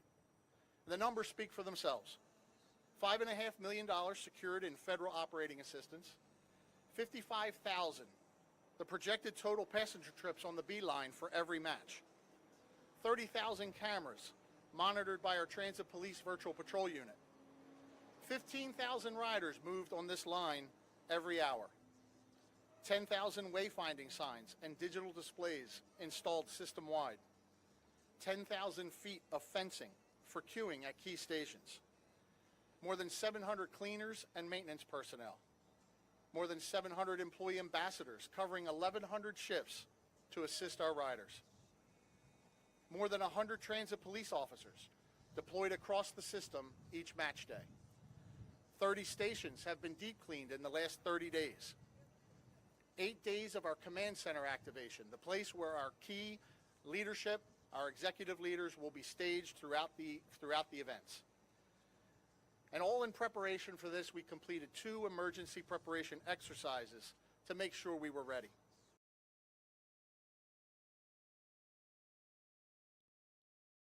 All All right, so those were some of the biggest changes coming to SEPTA. I think the one that made my ears perk up, he said that a couple of stations have been deep cleaned in the last 30 days. Which stations? Which ones? Because the one that I use, I don't know. But what do you guys think? We're all excited as we're getting ready for the World Cup. Again, Sunday is our big game here in Philadelphia. So if you want to get out there, SEPTA's saying you can count on us. They've made their big changes to try to make things a little better for our foreigners in our area, our visitors, and then of course the residents who live here and have to use it every single day. In addition to SEPTA, New Jersey Transit also announced some big changes. There's going to be a couple of things that you need to know. If you were with us yesterday, here's a refresher. We're just a few days away from FIFA World Cup in New Jersey, our first match in New Jersey. And hundreds and millions of fans are going to be traveling around New Jersey, coming from outside the U.S. and within the U.S. And thousands will be watching the game at MetLife, at the MetLife Stadium, and really proud to be part of this moment. And as Chris mentioned, and as you'll hear from the Lieutenant Colonel, our transportation agencies, our public safety department, our local officials, our event organizers, we have all spent years planning for this event, and now it's game day. Another 72 hours, it's going to be game day. And the transportation plan is in place because of the result of a lot of hard work and coordinated hard work that has gone in over the last couple of years and last few years. And it has been widely communicated by NJ Transit. It is FIFA World Cup Host Committee, as well as our partner agencies. So I'd really like to encourage everyone to please review that plan. Make your plans for travel before match day. To the fans who are excited to be coming to this event, I want to be very, very clear about the journey coming to the stadium and leaving the stadium. Do not plan on driving to the stadium. Do not plan on walking to the stadium in spite of any of the TikTok videos or other videos that you're seeing out over there. Do not get swayed by unauthorized shuttles and transportation services. There is no general parking available for attendees. There is no public drop-off and no public pickup. And should you choose to arrive by those unauthorized buses or by those vehicles, you should expect disruptions on your match day experience. So ultimately, the ball's in your court. And soccer, if you're calling it football, it's a team sport. And when fans, as well as the matchgoers, follow the plan, everybody is going to benefit and everybody is going to enjoy the experience. So we really want you to enjoy New Jersey. We want you to enjoy this once-in-a-lifetime experience and make amazing memories. And no matter what country you're rooting for, please help us in delivering this message. Use authorized modes of transportations. There are plenty of options available. Please buy your New Jersey Transit tickets, buy your parking passes, use your host committee shuttles. Do not walk, drive, or use any unauthorized modes. We are ready to welcome the world, and we are really looking forward to having fun with all of you. So, All right, so if you are planning to go to New Jersey, the MetLife Stadium games that start June 13th, make your plan now. They have literally told you in like the plainest language possible, it's going to be difficult. And if you don't follow their plan, you're not going to have a great time trying to get there or leave. So again, make your plan now. Now, still ahead, there is so much happening in our areas. As you all know, June doubles as Pride Month. We'll be talking about how a lot of people are celebrating. I also want to bring you guys a couple of options if you want to get out this weekend and maybe you're not interested in FIFA World Cup. What are some events that you can still get into and have a little fun? We'll talk about all of that and more when we come back.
Welcome back to Philadelphia Live, and happy Pride Month to anybody who celebrates. I hear that Camden County has their own idea of how festivities should be handled. So earlier today in Camden, they held their Pride Walk and celebration. It started at 3 o'clock p.m. It didn't end until 6. They started at 800 Federal Street and they went all the way to Roosevelt Park. So you're seeing they had plenty of floats, a lot of color, balloons, law enforcement, and of course there were some people on the sidelines just watching it all go down. They had music, food, free giveaways, and a health fair for the community. And did I mention everything to do here at this walk and celebration was free? Pretty cool time. Now, while I said to everyone who celebrates, there are some people who don't want to, and I'm actually hearing that there are some Republican leaders who are suggesting that there be some alternatives to Pride Month. So in some areas like Indiana and Tennessee, Republican governors are calling it Nuclear Family Month. And then Alabama's calling it Strong Families Month. And I also hear Utah and Arkansas, they're pushing Fidelity Month. So I just want to be clear, while this is happening in a couple of different states, we also know that in those same states and some others, celebrations, parades, all that stuff, they're still happening. So it's not necessarily a, hey, let's completely eradicate Pride Month. It's just, I guess, here's another way that you can celebrate, another thing that you can call it if you don't want to call it Pride Month. So, I mean, what do you guys think about that? You can also find more information about this if you want to. There are a lot of articles out about this, especially for all the different states that I mentioned. So it's just really interesting seeing how, can these two things coexist? Could you live in an area that calls it something else but also celebrate Pride? Just let me know what you think. This is a live interactive news chat, so you guys can weigh in with me and let me know what you all are thinking. Hey, someone says speak up, too low of volume. I'll talk up, no worries. Okay, so someone else says Bama never beaten the allegations, bro. Strong family. Yep, that's what they're calling it. Okay, so in addition to Pride Month celebrations, I know Juneteenth is coming up. This weekend we've got Odunde Festival and then Fan Fest. Of course, if you knew ahead of time to register for a free ticket to get out there and have a little fun in Lemon Hill, there are a lot of other things that you can get into as well. Our Abigail Shashut actually put together a reel. You can find her on social media at Abby Chocolato, talking to us about all the different things that you can do, a little fun you can have. Let's listen in. Hey, here's some things to do in Philly this weekend. Of course, go to the Odunde Festival, which is one of the biggest events of this weekend. If you didn't get a chance yet, you can go to FIFA Fan Fest for its first weekend on Lemon Hill. In music, we have Young Miami, Bleachers, Young the Giant, and Galantis. See 14 local DJs compete in a new DJ competition. And listen, these DJs are from across genres, so there's something for everyone. Catch a vibe at the Afro Line Dance Party. There's also the Queer Afro Latin Dance Lesson and Social. Shop, eat, and vibe at the Jabali Market. This weekend, it's the Juneteenth Jubilee. Go to the Mylata Family Foundation launch this weekend at Stateside Live. R&B After Dark at the City Winery. Go to the Girls on Green Tennis Clinic and Mixer. Check out the Veg Fest at Girard College. Liberty Point is bringing you a Love Island-styled experience. And then here are some of the rules for the event. Extra emphasis on number 1, because we don't do cheaters around here. And of course, if you know of anything else happening this weekend, make sure you drop the flyer and information down below. Hey. I love Abigail. So again, if you want more information on any of those events, or maybe you want to tell her about one of your events coming up so that maybe she can add it to our list for next weekend, all you got to do is find her on Instagram at Abby Chocolato. Her real name, though, is Abigail Shashut. She works here at Fox 29 Philadelphia, and I just love when she puts together these reels and these TikToks. They're always super fun. So just an idea of some things that you can get into if you were looking for some plans. Now, again, the news does continue. We're keeping our eyes out on Router 1. There was this big fire in California that is still raging on as we speak. One of our partner stations has given us this video. It's live camera footage from a helicopter flying over. This is Tracy, California, where we heard a facility is under fire. They're not quite sure how it started, but they do know on the inside there seems to be flammable objects, which might be why the fire is as big as it is. We're also hearing that the sprinkler system was not working when this fire broke out, and they're not quite sure why it didn't go off either. So When we learn more information, I'll try to bring that out to you. But in addition to that fire happening in Tracy, California, do you all remember the Palisades fire in California as well? It burned a lot of people's homes, completely ruined them. And then we also heard that a lot of people lost their lives during these fires. Well, the guy accused of intentionally setting those fires is actually on trial as we speak. So we're going to be checking in with Fox News' Sarah Allegre after the break. I'm hoping she can give us a breakdown of everything that's going on in trial, what we need to know. And remember, this is a live interactive news conversation. So if you have a question for her, think about that stuff now. If you have a question for her, just hit me in the TikTok live stream chat or any of our other social media chats. I'll be able to read them and get them over to Sarah in real time. We'll be right back.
Welcome back to Philadelphia Live. I'm Judea Murray. You're taking a live look once again out at Tracy, California, where that warehouse is burning as we speak. That is a large amount of black, thick smoke just filling the air out there. They're not quite sure how this got started, but I can tell you officials are saying that the sprinkler system inside the facility was not working at the time. They're also saying that there have been no reported injuries, which is a blessing in all of this. They did evacuate the businesses nearby, and as you can see, firefighters are on the scene trying to put it out as we speak. This is one of our partner stations' helicopters showing us just how bad this fire is. Again, this is happening right now. This is live video that you're taking a look at. Meanwhile, do you all remember the Palisades fires out in California, specifically Los Angeles? We know that we heard thousands of homes had been destroyed. We know 12 people lost their lives in all of this. Well, officials do believe that those fires were the act of arson, and they think that the person responsible for it is on trial right now. And that's actually where we find Sarah Allegre from Fox News. She's live for us right now in Los Angeles, California. Sarah, you have been paying attention to this trial. What stood out to you today? We're just hearing two different stories from the prosecution side and the defense. You know, prosecutors say Jonathan Rinderknecht started a small brush fire just after midnight on New Year's Day last year that eventually reignited days later into the Palisades fire. But the defense, on the other hand, saying you know what, that's wrong. Their client didn't start the fire at all. He simply reported it. Today learned a lot of new evidence. You know, prosecutors showed digital evidence that they say tied the defendant to the fire that night. It was dubbed the Lockman fire. We heard from an ATF investigator. He testified talking about a screen recording recovered from the suspect's phone that shows him repeatedly trying to call 911 just after the fire started. But interesting, though, during that recording, investigators say he opened up ChatGPT and searched whether someone could be held responsible if a fire was started by a cigarette. Jurors also saw weeks of fire-related internet searches and ChatGPT conversations, along with some AI images of burning forests separating the rich from the poor. Prosecutors also called an Uber passenger to the stand. She said she felt uneasy during a ride with the defendant hours before the fire, saying he was driving erratically, he was angry, and expressed some strong political views. Again, the government saying here that this was premeditated and he was merely trying to cover up his tracks. The allegations are further supported by the defendant's cell phone, his false statements to law enforcement, and his behavior during the Lockman fire, which the defendant is charged with maliciously starting shortly after midnight on New Year's Day of this year, and which eventually became the Palisades fire.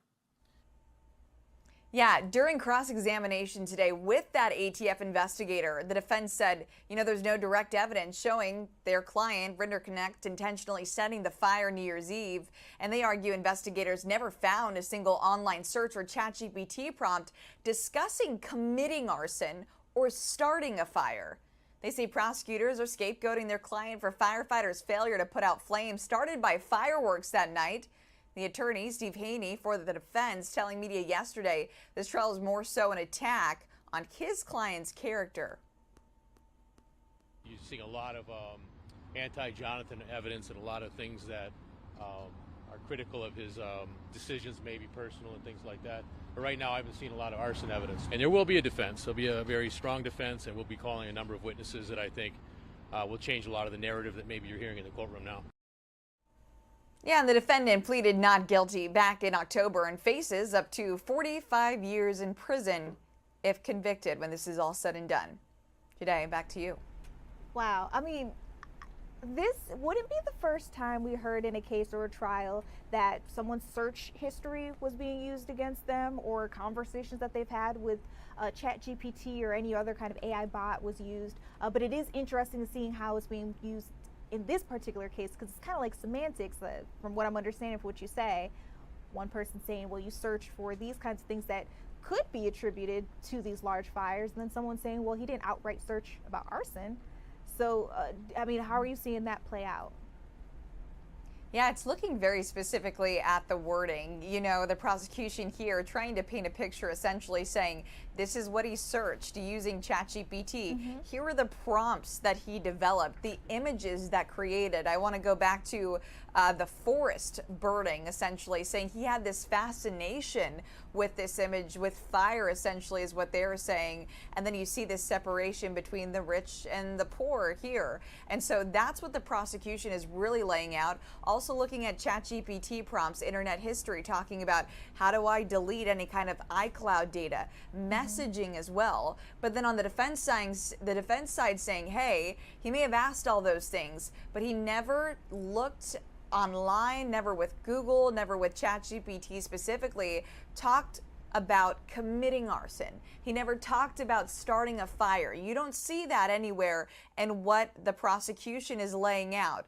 So that's what the defense continues to point to, and I want to bring this up. The ATF investigator did admit that, saying, yes, we have no history with ChatGPT, with these online internet searches that actually talk about committing arson and starting a fire. So I think that's a big point to stress today, as the defense made that cross-examination just earlier. But really what we're seeing is this story from the prosecution, a different story from the defense, and seeing this play out throughout the days to come. And like we heard from Steve Haney, that last soundbite that I shared with you, saying you're seeing a lot of anti-Jonathan evidence is what he was pointing to, saying just wait till we bring our defense, that it's going to be a very strong one. So I think I'm just waiting to see how the rest of this this trial plays out. We were there on the ground covering it back in January of 2025, and here we are in court seeing what happens at the end of the day, and how the people of the Palisades fire, who lost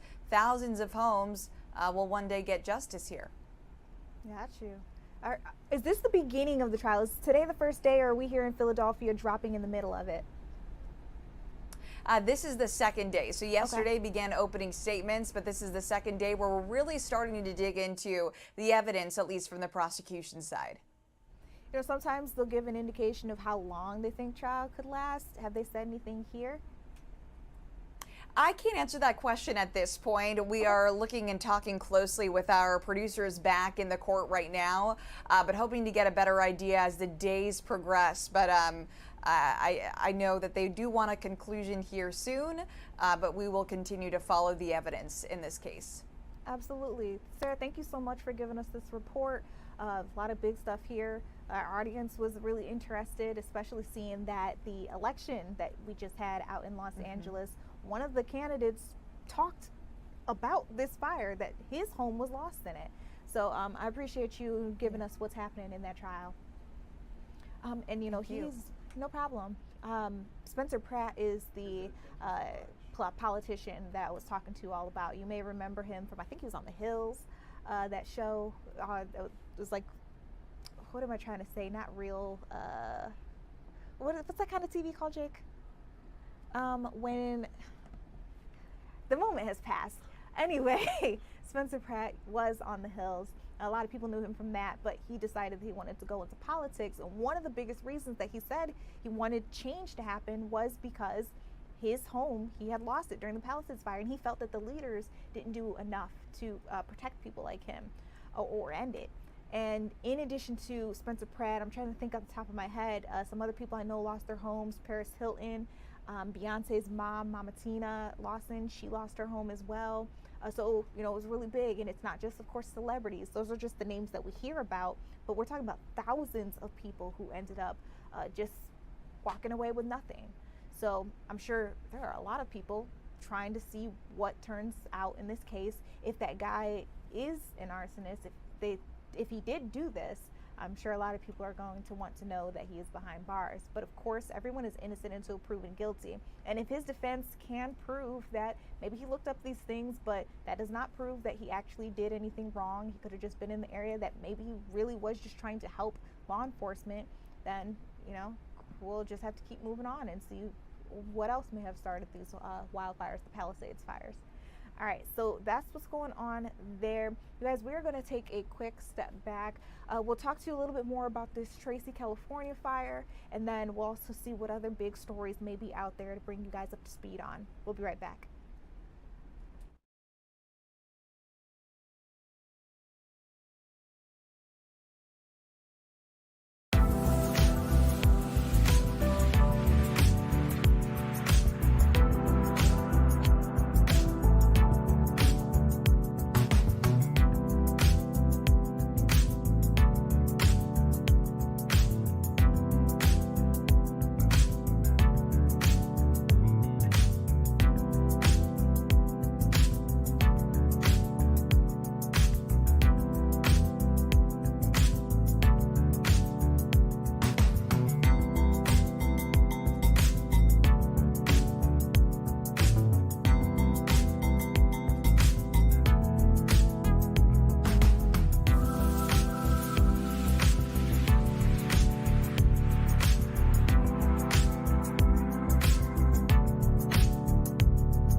Welcome back to Philadelphia Live. Remember, you guys, we are keeping our eyes on this large warehouse fire that is burning over in Tracy, California. Wow. Okay, this is a new part of this facility that we weren't getting an image of earlier on. This is one of our partner stations allowing us to use this live video from their helicopter. As you can see, it is completely devastated. They're already saying that this fire has destroyed this 1 million square foot facility. You can even see one of the 18-wheelers is on fire at this point. So what's wild is we don't have any indication of what started these fires. We do know that inside, for whatever reason, the sprinkler system was not working. They aren't quite sure why not. But as you can see as well, first responders have gotten out to the scene. It does seem that, honestly, there may not be enough trucks for just how big this fire is. We saw at least 2 before the helicopter zoomed out. Now, this is a medical facility out in Tracy, California, if you guys are familiar at all with the area. Again, they say this large fire may have had an issue, or maybe became an issue because of some water supply issues. As I mentioned, the sprinkler system not working. They say that it had extended to the roof and into the facility almost immediately, and the crews that are out there on the scenes just have not been able to contain the fire. It spread to the rest of the building, and as you can see, it is eating its way through. Now, some of the businesses nearby, we know at least a FedEx and a couple of other ones, they have already evacuated all the people in the area, and so we aren't hearing about any particular injuries that have been reported, but you can see just how large this fire is when the chopper is able to zoom out and give us this bigger look.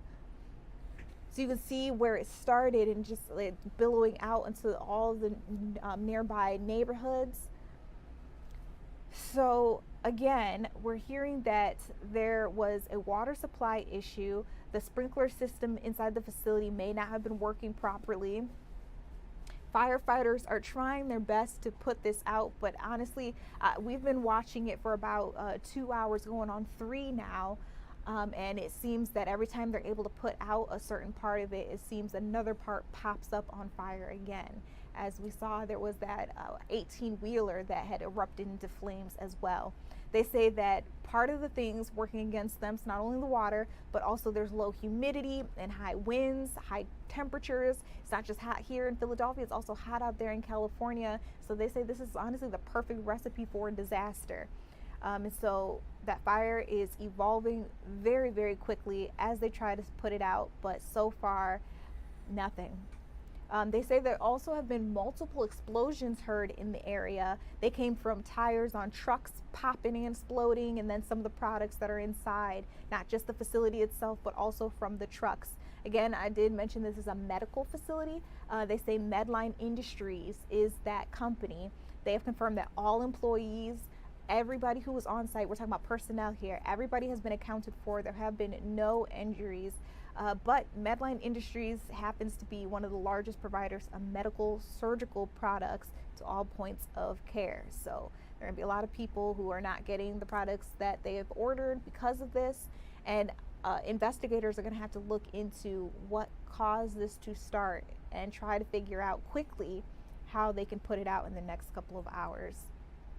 Now, the Valley Air District there in Tracy, California has also warned that anybody in the area who may be sensitive to tougher air quality, like children or older adults, people who may have heart or lung conditions, all those kinds of people should take some extra precautions. So maybe wearing a mask, not going outside, making sure your windows and your doors are shut. This is a tricky time for everybody who lives out there. We're seeing winds of about 10 to 15 miles per hour pushing the smoke. I mean, you can imagine, because you can see it, just how that smoke kind of looks like it's being pushed back before it goes off into the sky. So that's what's going on in Tracy, California. We're keeping our eyes on it, trying to bring you guys any update that we can. But here closer to home, there's another big story that everybody's been keeping their eyes on, and that is the mayor's budget. So yesterday, right here on Philadelphia Live, we were talking about how the Mayor Sherelle Parker, had finally figured out how she was going to fund Philadelphia schools. So we know hundreds of teachers, administrators, they were expected to lose their jobs because we're talking about $300 million worth of a deficit was what they were dealing with in the district. Not sure how they were going to fill it. At first, Mayor Parker said, well, let's do a $1 rideshare tax. So every time you take an Uber or a Lyft or any other kind of rideshare in the city of Philadelphia, there'll be an extra dollar charged. And maybe that'll get passed on to you, the rider. But she was thinking it would get passed on to the Uber or Lyft or whatever company it may be. That had been shot down, like immediately, had been shot down. She also thought about having a tax for deliveries, and that also got shot down. And so she was trying to scramble, figure out how she was going to fund these schools, hearing from students, hearing from teachers, hearing from family members who obviously none of them wanted to see their favorite teacher go or see their school be shut down, and having to not only deal with figuring out where the money was going to come from, but also trying to navigate people's feelings and emotions about this. And I completely understand. I understand why people are passionate about it. But she says that she was able, thanks to some other community leaders who helped her out, she was able to figure out where the money would come from, and says that the school district would be funded for the next 5 years. Now today, she officially signed her bill, her funding budget into law, and she talked a little bit more about some of the other things that would be getting some money and how much money would be going toward each of them. We were able to roll on it, so let's listen in. Yesterday, I was proud to stand with our City Council President, Kenyatta Johnson, Dr. Tony Watlington, our Superintendent, and our School Board President, Streeter, Vice President Sarah Ashley Andrews, to publicly affirm to everyone in Philadelphia that the 340 school-based positions that were in jeopardy without a dedicated, new, recurring, predictable revenue source for the school district of Philadelphia, that by all of us coming together, we were able to save those 340 school-based positions, ensuring that there would be no cuts. And Lord, I am happy about that, Philadelphia. And as Council President Johnson and I, when we met before we called Dr. Watlington and School Board President Streeter to let them know that we had found a way to ensure that we could build that recurring revenue source in our budget, Council President Kenyatta Johnson and I publicly committed to working together to find local, recurring, predictable, and dependable revenue sources for the school district of Philadelphia over the next year to ensure that we keep these critical positions in place for the forever future. That's important for me to affirm to you as your mayor, because you've heard me say it 1,001 times. I can't do any of this work alone.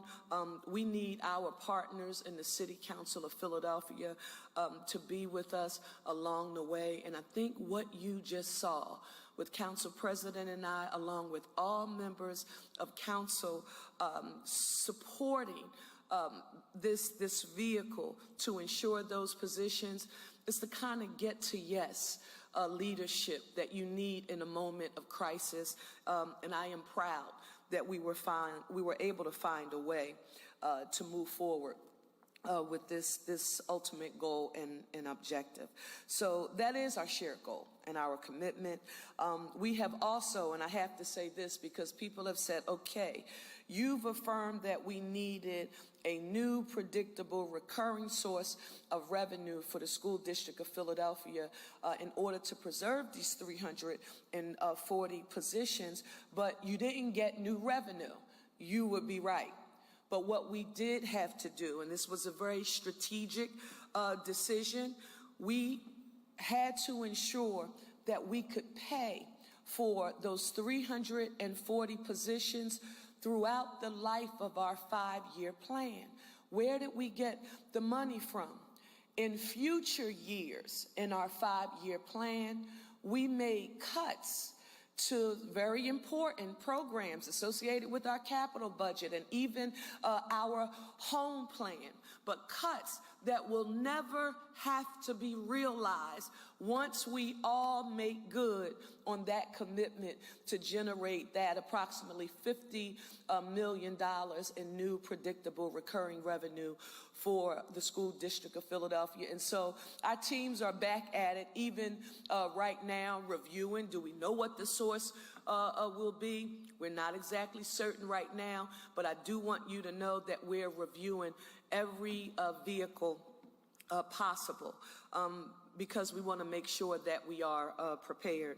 And I'm eternally grateful for the council president's support and partnership, because in order to get this done, we have to do it together. And again, I'm talking about shared values and a shared commitment between the administration and the council. Next, I want to go to an issue that's extremely important. I've heard a lot about this, and that's our young people. I was joshing with my son, who will be 14 soon, and I told him, I've really dated myself. I can remember when I was about to turn 14, we were excited about going to Broad and Lehigh. Do you all know what was at Broad and Lehigh when I turned 14?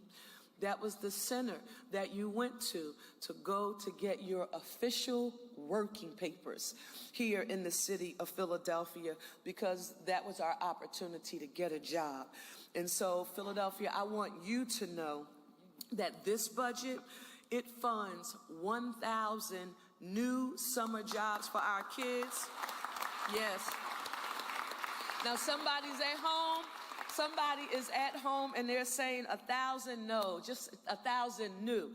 We've already had 8,000 summer jobs and opportunities available, but this funds an additional 1,000. So now we in the city of Philadelphia will have 9,000 slots available for our young people, because our young people are worth it. The next issue is an issue of grave importance to me, because I know what it's like when you don't come from a family that has the ability to, simply write a check if you're interested in attaining a higher education. Many folks like me had to rely a great deal on student loans. And student loan debt, it is clearly a burden to put people on the path to self-sufficiency when you realize the amount of student loan debt that Philadelphians from all walks of life are carrying. So in this FY27 budget, it includes $250,000 to help Philadelphia borrowers navigate confusing and, quite frankly, a frequently changing landscape, helping them to seek public service, loan forgiveness, putting tens of thousands of dollars back in the pockets of Philadelphians. And with all of the changes taking place at the federal level, just knowing where to go and what to do and how to respond, having someone who can provide some direction is extremely important, and this is one way that we're helping to put Philadelphians on a path to self-sufficiency. And so to CEO and our entire economic mobility team, I want you to know that I am really proud of your work there. Please give the student loan debt support a round of applause. That's important. Next is our libraries. $6.5 million in investments in libraries in FY27, primarily, and somebody's going to say, really? But this is essential, because if you don't have great air conditioning and heat in libraries, you will not be able to take advantage of them. So the $6.5 million investment is for new HVAC systems. Kids cannot learn and read if the atmosphere is either too hot or too cold. And believe me, shifting from one to another, the mayor knows something about that. So when you need when you need heat, you need heat. When you need cool air, you need cool air. So I'm really excited about that.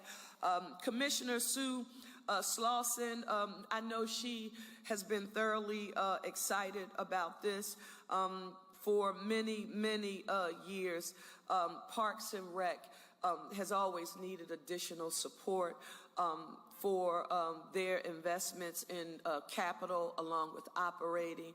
And this budget includes $35 million in new investments in FY27 with increased operating and capital support for the Dell, the Robin Hood Dell East, and I'm happy about that.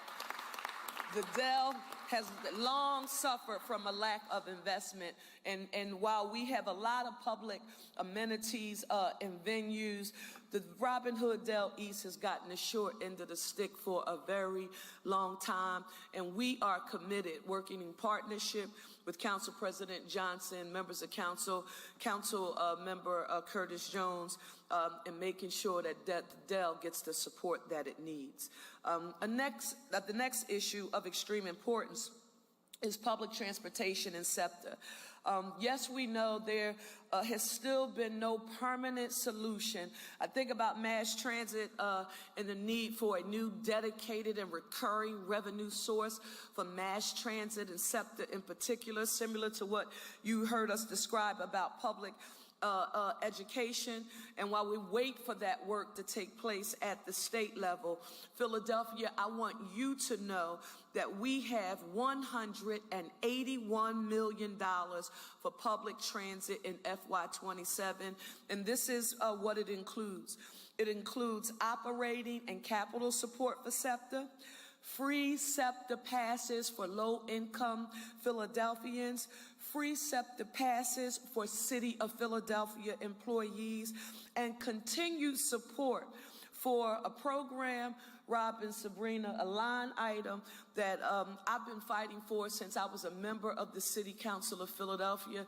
It's now a thing that you hear a lot of people finally publicly acknowledge, but when we were in council, people didn't think it was a thing, but it is. And this is the issue of reverse commuting. We are so accustomed to people living in Bucks, Chester, Delaware, and Montgomery counties commuting into Philadelphia to work. Well, reverse commuting in our city has literally become a thing. And we have Philadelphians who are now going to those counties to work. And transportation has always been a major challenge. And we've been working for a very long time with a group called PUP. It's the Philadelphia Unemployment Project. Good friend John Dodds used to run that program, and they are still doing an amazing job. So give a round of applause for PUP and for continuing their reverse commuter program. Next, you've heard me talk about economic mobility. For those of you who are familiar with the Harvard economist Raj Chetty's research on economic mobility, you know Philadelphia did not fare well in that study. But as usual, we didn't run from the data and or the facts. We looked at it head on, and like any other major challenge that we have, we understood that we needed a plan, a blueprint to navigate how we will move Philadelphia forward and ensure that there's a path for economic mobility for all. So our economic mobility agenda is framed by what I refer to as our economic GPS. Just like we use GPS to travel, you know, wherever we want to go, and if we're driving, walking, riding, no matter what, we needed a GPS, an economic GPS for the city of Philadelphia, and that is our economic growth, prosperity, and security. So I am really excited that programs like our financial empowerment centers, the Bank on Philadelphia Coalition, and the Claim Your Money PHL group By supporting these entities, we are providing real and tangible economic supports for our residents. Give it up for Financial Empowerment Centers and the Bank on Philadelphia Coalition. Finally, let me just say this.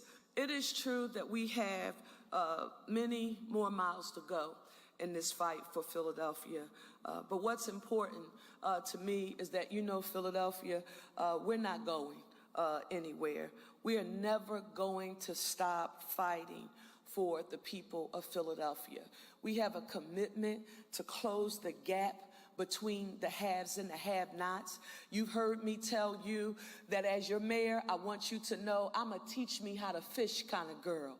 Give me access to the opportunity to learn a skill, to be self-sufficient, to take care of myself, where you can earn a living wage, health care, and retirement security. With those kind of opportunities, that is how we move Philadelphia forward and continue to ensure that we are the safest, cleanest, and greenest big city in the nation. So I am proud of this budget, our FY27 final budget, and our One Philly, One Future budget is about to be law when I put my John Hancock on those bills right here. So thank you all for watching, and let's get to it.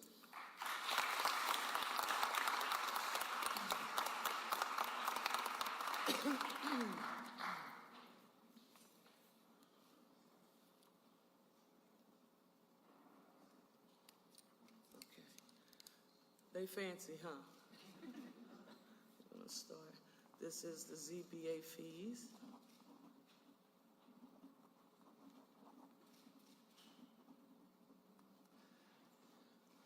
Oh, important, 6-year capital.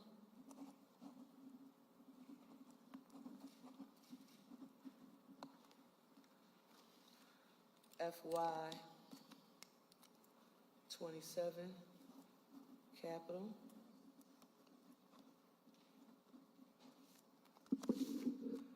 FY27 operating.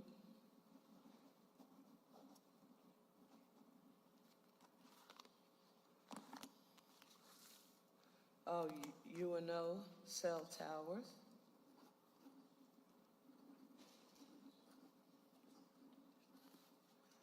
Air management fees.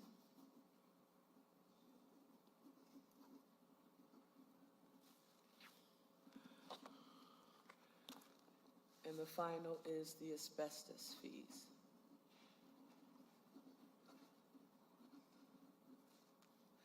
Philadelphia, this stack of legislation represents our FY27 One Philly, One Future budget, and I am proud that we will continue making good on our promises to you that Philadelphia will be the safest, cleanest, and greenest big city in the nation with access to economic opportunity for all, and the proof is in the pudding right here. Thank you.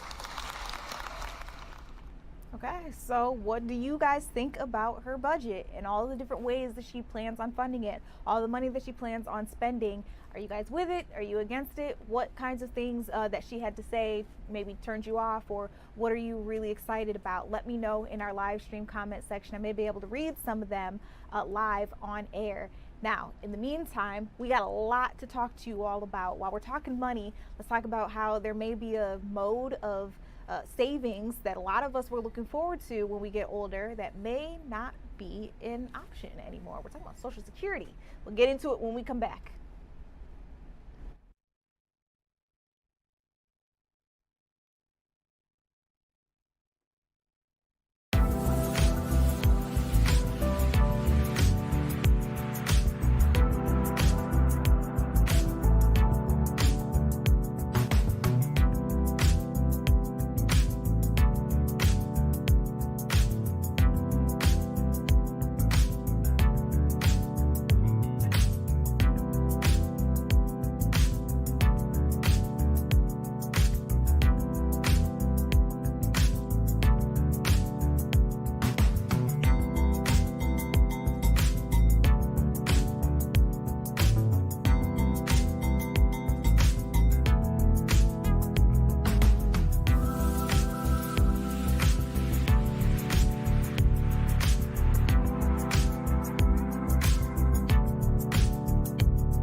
Hey guys, welcome back to Philadelphia Live. We were talking about Mayor Sherrell Parker's budget for the city of Philadelphia, and I asked you guys, how did you feel about it? You guys let me know what you would have actually changed about it. Someone said that we should have been allocating some money to fix the potholes. Okay, so somebody fell in one and had to get somebody to help her get out of it. Let's see, what else did someone say? Trying to read through all of the different comments. Pothole seems to be the biggest one. Also, someone said education is the key. Pay your teachers.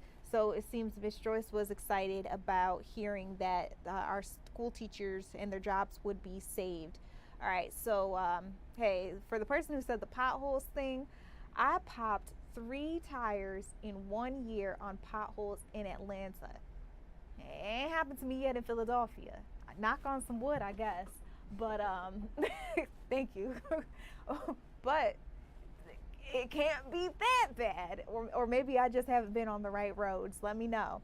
Okay, so while we're talking money, let's get into Social Security, because I'm hearing in less than 10 years it's not even going to be a thing anymore. At least that's what experts are saying. There's a new trustees report that's out there that's warning that we only have a couple of more good years before all of that money runs out. And it's so interesting to me because I remember, actually I think I was in elementary school. That's when they let us know that we probably wouldn't have Social Security to look forward to when we retire. So to be honest, I have never thought that I was going to have that coming out of work. But there's a new 2026 trustees report that suggests that ongoing tax revenues would only cover about 78% of the scheduled retirement benefits after 2032. So they're saying by 2032 we probably won't be seeing that money. They say the clock is ticking a whole lot faster for us American workers and of course for our senior citizens. So if you've got parents that are getting up there to that age, they might not be able to look forward to it too after a couple of years, but really our generation and the younger ones coming up after us, it seems that that's not going to be an option. And this is all because the reserve may dry up. So again, that's the information that we have available for you guys. We'll try to keep our eyes on what's happening there. Another big story that I know a lot of you guys are interested in, almost every time I do a live stream, there has to be someone who asks me what's going on with the Jeffrey Epstein investigation. Well, Bill Gates actually recently testified. You may remember that he was asked, well, really subpoenaed to come in, but despite that subpoena, he actually says he volunteered to offer up information. So he appeared before a congressional panel that's investigating the Jeffrey Epstein files on Wednesday, sometime on yesterday. Representative James Comer, the committee chairman, asked Bill Gates to testify after he was named multiple times in some documents that had been released by the Justice Department. Now, Bill Gates has denied any knowledge of Epstein's abuse of young girls, and federal prosecutors have not accused him of doing anything wrong. He says he's actually only met Epstein to discuss philanthropy. So while everything that happened in that particular hearing was not made public, that means there was no camera involved, they do say that there's going to be a transcript of what was discussed released to the public soon. So keep your eyes out for that. I'm trying to see. Oh wow, someone says, let me take my money out and put it elsewhere then, as I was talking about the Social Security. Let me make sure that we're all on the same page though, Amber. Social Security is different than your 401k. So the Social Security is government funded. 401k is what you're actually contributing to. So I just want to make sure that when you say taking your money out, you're not suggesting like trying to do your 401k or whatever other retirement fund you may have. So just make sure that we're clear. Okay, let's move on, you guys. The Department of Justice has announced some indictments against 3, and I quote, super sponsors, which actually means 3 undocumented immigrants from Guatemala. They say that these 3 people are accused of using either fake or stolen identities in order to take custody of some children in Ohio. Crazy. They say that this is a major operation against human trafficking. So earlier today, we actually heard from Acting Attorney General Todd Blanche, as well as Secretary Markwayne Mullen. They held a news conference today in order to announce the charges against those 3 people. And we have a few minutes to spare, so let's go ahead and listen in. We will not accept half measures when it comes to securing the border, protecting American lives, and saving children from exploitation. In this administration, as President Trump says almost every day, because it's true, the border will be secure, innocent children will be protected, and sponsors should be properly vetted, and those who seek to commit crimes by way of our borders will face justice. So again, I thank everybody for being here this morning. I would like to ask Secretary Mullen to come and say a few words now. Thank you.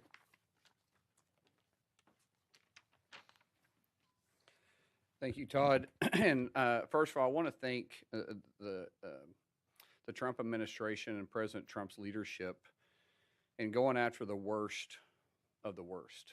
You know, I tell people that I haven't quit smiling since I've been Secretary of the Department of Homeland Security, but I have to take that back, because when we start digging into these cases and you start hearing the absolute horrific things that took place underneath the Biden administration, under true neglect at best and criminal at worst, to allow 450,000 kids to go missing throughout this country.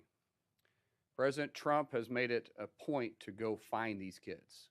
And because of our partnership with HHS and DOJ, Department of Homeland Security, truly using the best of the best, which the Democrats sometimes want to demonize, because a lot of times this is ICE, this is HSI, this is CBP. These individuals that the Democrats seem to want to defund, but because of President Trump, we finally funded them for 3 years. We're able to push and go find these kids. We found 146,000 kids so far. 146,000 kids. We still have nearly 300,000 missing. We're investigating reports to where some of these kids claim that they were raped 600 to 700 times. I don't care who you are. I don't care if you have kids, if you don't have kids. I don't care if you're a liberal, you're independent, you're a Democrat, you're a Republican. If you can't stand for law enforcement to go find these kids, who are you? Who are you? Every leader should understand what's going on. And do you know where we're finding the most of them? Sanctuary cities. Because they know they're safe. That's why they're called sanctuary cities. Because of President Trump's leadership, we're going into those sanctuary cities. We have mayors like Mandami in New York who want to say you're not welcome. As a mayor, he knows what's happening on the streets. He knows who he's harboring, and at this point in abating. By saying that we can't go operate, we're going to.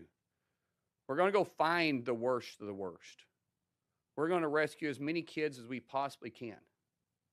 We're going to enforce our nation's laws, and we're going to right the wrongs that the Biden administration turned a blind eye to. It's because of President Trump's leadership. It's horrific to what's happening right in our own country because of 4 years of a blind eye that allowed unvetted sponsors to come pick up 450,000 kids on our borders, knowing their reports, while the Biden administration was in office, their own reports was reporting that over a third of the females, regardless of age, was sexually assaulted before they made it to their border. They knew it was human traffickers that were trafficking these young kids to the border, and then they were unvetting or refusing to vet the so-called sponsors, and there was zero wellness checks. And they want to claim that Republicans, because we're enforcing the laws, is inhumane somehow? What's inhumane about taking care of our kids? As a father of 6 with 3 young girls, I will do whatever I have to do. I will move heaven and hell to go find these kids. And guess what? the same individuals that the Democrats want to demonize every single day, which is our law enforcement, is out there doing that job. And I am proud as I can possibly be to sit here as secretary to say, because of our relationship with DOJ, with HHS, and this administration, we're going to find you. And those that preyed on these young kids, we're going to bring you to justice. We're going to charge you. And we're going to work side by side with Todd Blanche and DOJ to make sure you pay for your crimes. All right, so you heard it there. That was Secretary Markwayne Mullin speaking. Now, I'd want to be clear here. The indictments charged a 38-year-old woman, a 33-year-old man, and a 27-year-old man. They believe they were all illegal immigrants from Guatemala. The 27-year-old has pleaded guilty for helping smuggle a child into the United States and for submitting a fraudulent sponsorship application. And then it looks like the 38-year-old and her brother, who is the 33-year-old, have also been charged for their roles in an international alien smuggling conspiracy. This took place from December 2020 to October 2023. This information that I'm giving you now is coming from the Office of Public Affairs from the U.S. Department of Justice. You can look this up online and find more information in their names if you'd like to learn a little bit more. We're going to keep things rolling right here on Philadelphia Live. We're going to take a quick break. When we come back, heat has been our biggest story here in the city of Philadelphia. We are in the middle of a heat wave, and it's actually so bad that the health department has actually issued a heat health emergency. So we'll get into what that means and what you can expect in your forecast ahead when we come back.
Hey guys, welcome back to Philadelphia Live. I'm Jade Murray. You're taking a live look out in Tracy, California. We've been keeping our eyes on this huge warehouse fire. As you can see, I mean, from the beginning of the show when we showed you, it looks like they haven't put out much more than they had like 2-3 hours ago. This is crazy.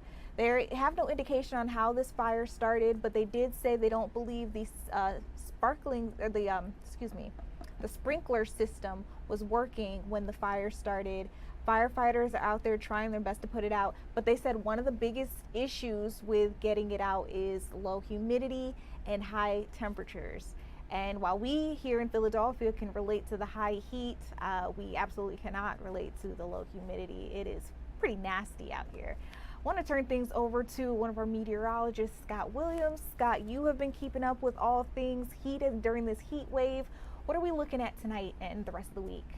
You know, Judea, at this 9 o'clock hour, we are still talking about temperatures around 90 degrees for Philadelphia. It is the air, of course, you can literally wear when you step outdoors. You really can just feel that weight of the humidity stepping outdoors. But take a look at Ultimate Doppler right now. We do have a few scattered severe thunderstorms moving toward the area. A lot of this is weakening right now, but of course, moving outside of the eastern shore of Maryland. This is trying to move toward Delaware within the next hour or so. Severe thunderstorm warning there until about 10 o'clock. So we're going to be watching that activity as it moves up the I-95 corridor, trying to move towards sections of Delaware. A lot of lightning with that activity south and west of Philadelphia, but north and west, just looking at a few scattered downpours right now. Nothing currently severe in Chester County, Montgomery County, Bucks County, even the Lehigh Valley. Earlier we had a severe thunderstorm warning there. That has expired.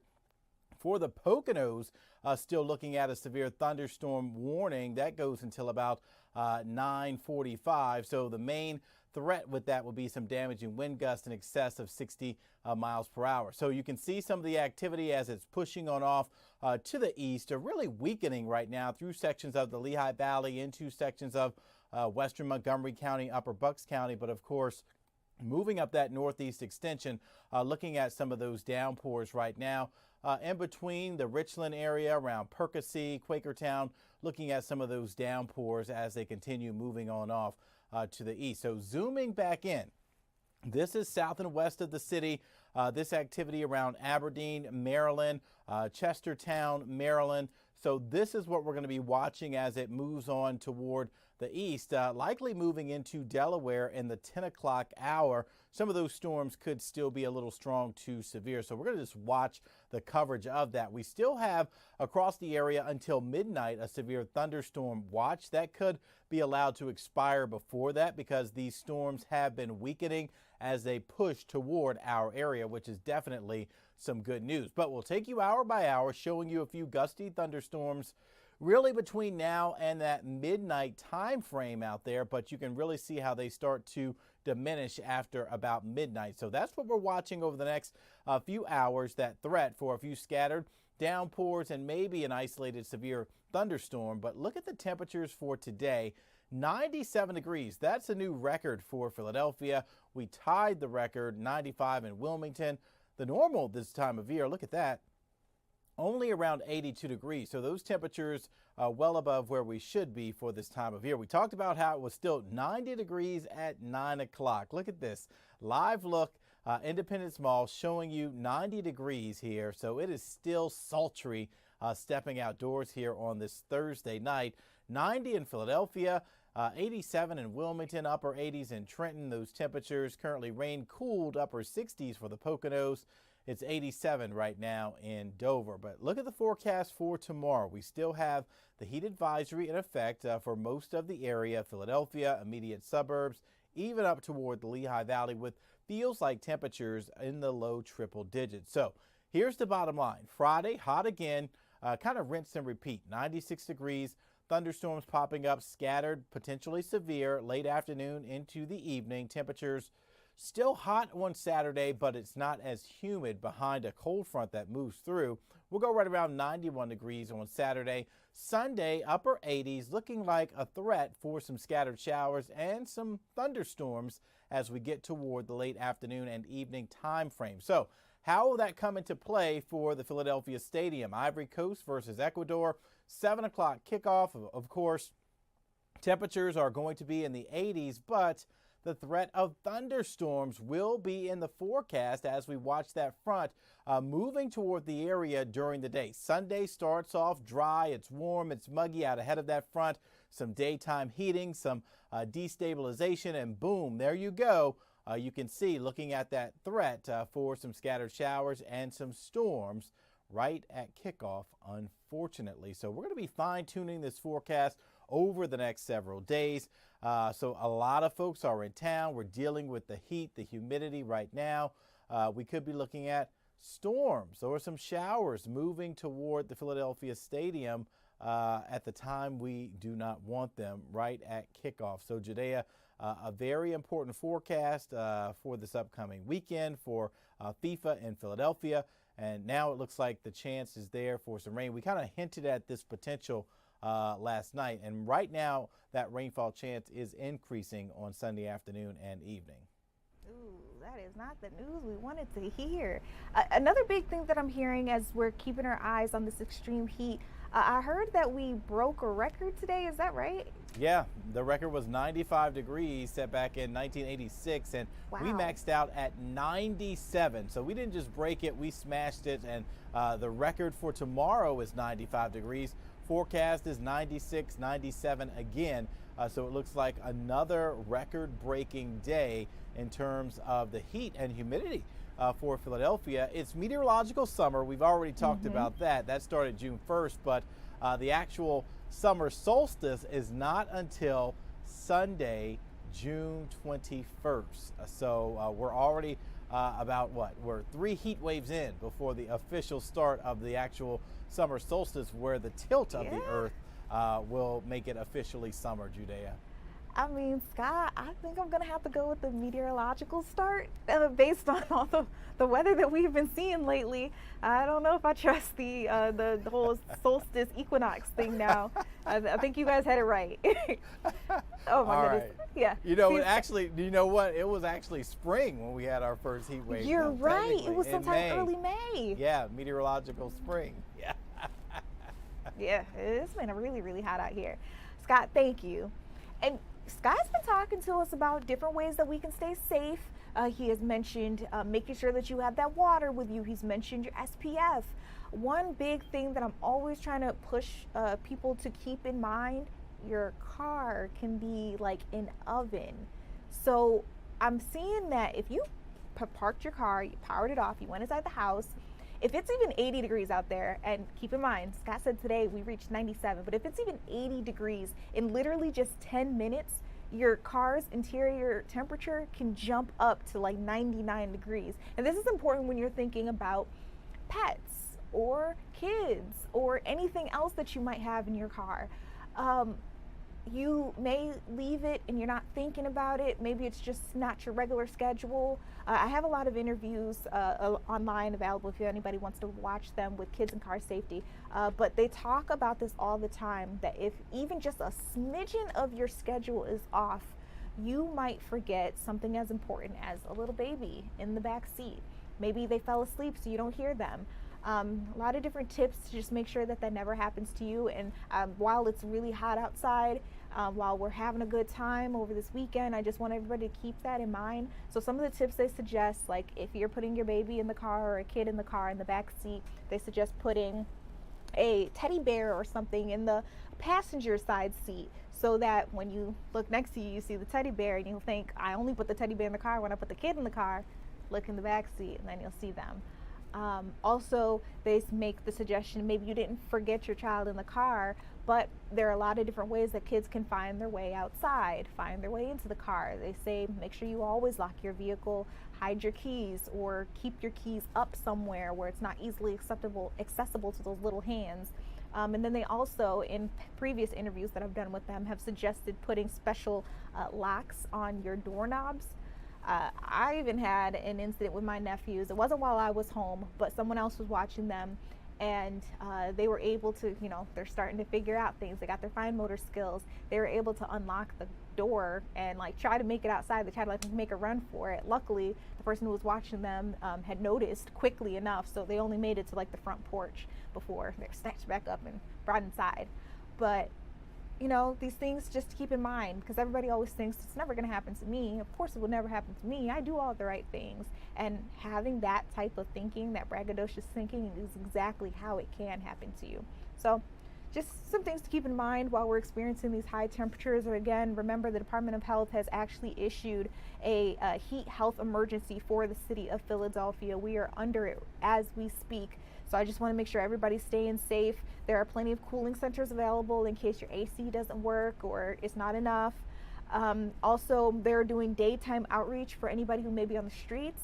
So they'll be checking in with homeless individuals, just seeing if they can bring them to one of those cooling centers. And of course, they tell you to remember to check on your older friends, your relatives, and your neighbors who may be experiencing this heat by themselves. Just keep everybody in mind. All right, we are going to take a quick break. When we come back, I want to talk all things White House, all things President Donald Trump. What does he have going on? And how does that pertain to the war with Iran? Remember, he had said that he was going to have those strikes. What's going on with that? We'll talk about it when we come back.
Hey guys, welcome back to Philadelphia Live. We have a couple of pieces of breaking news to bring out to you, so bear with me. Literally just coming to the newsroom as we speak.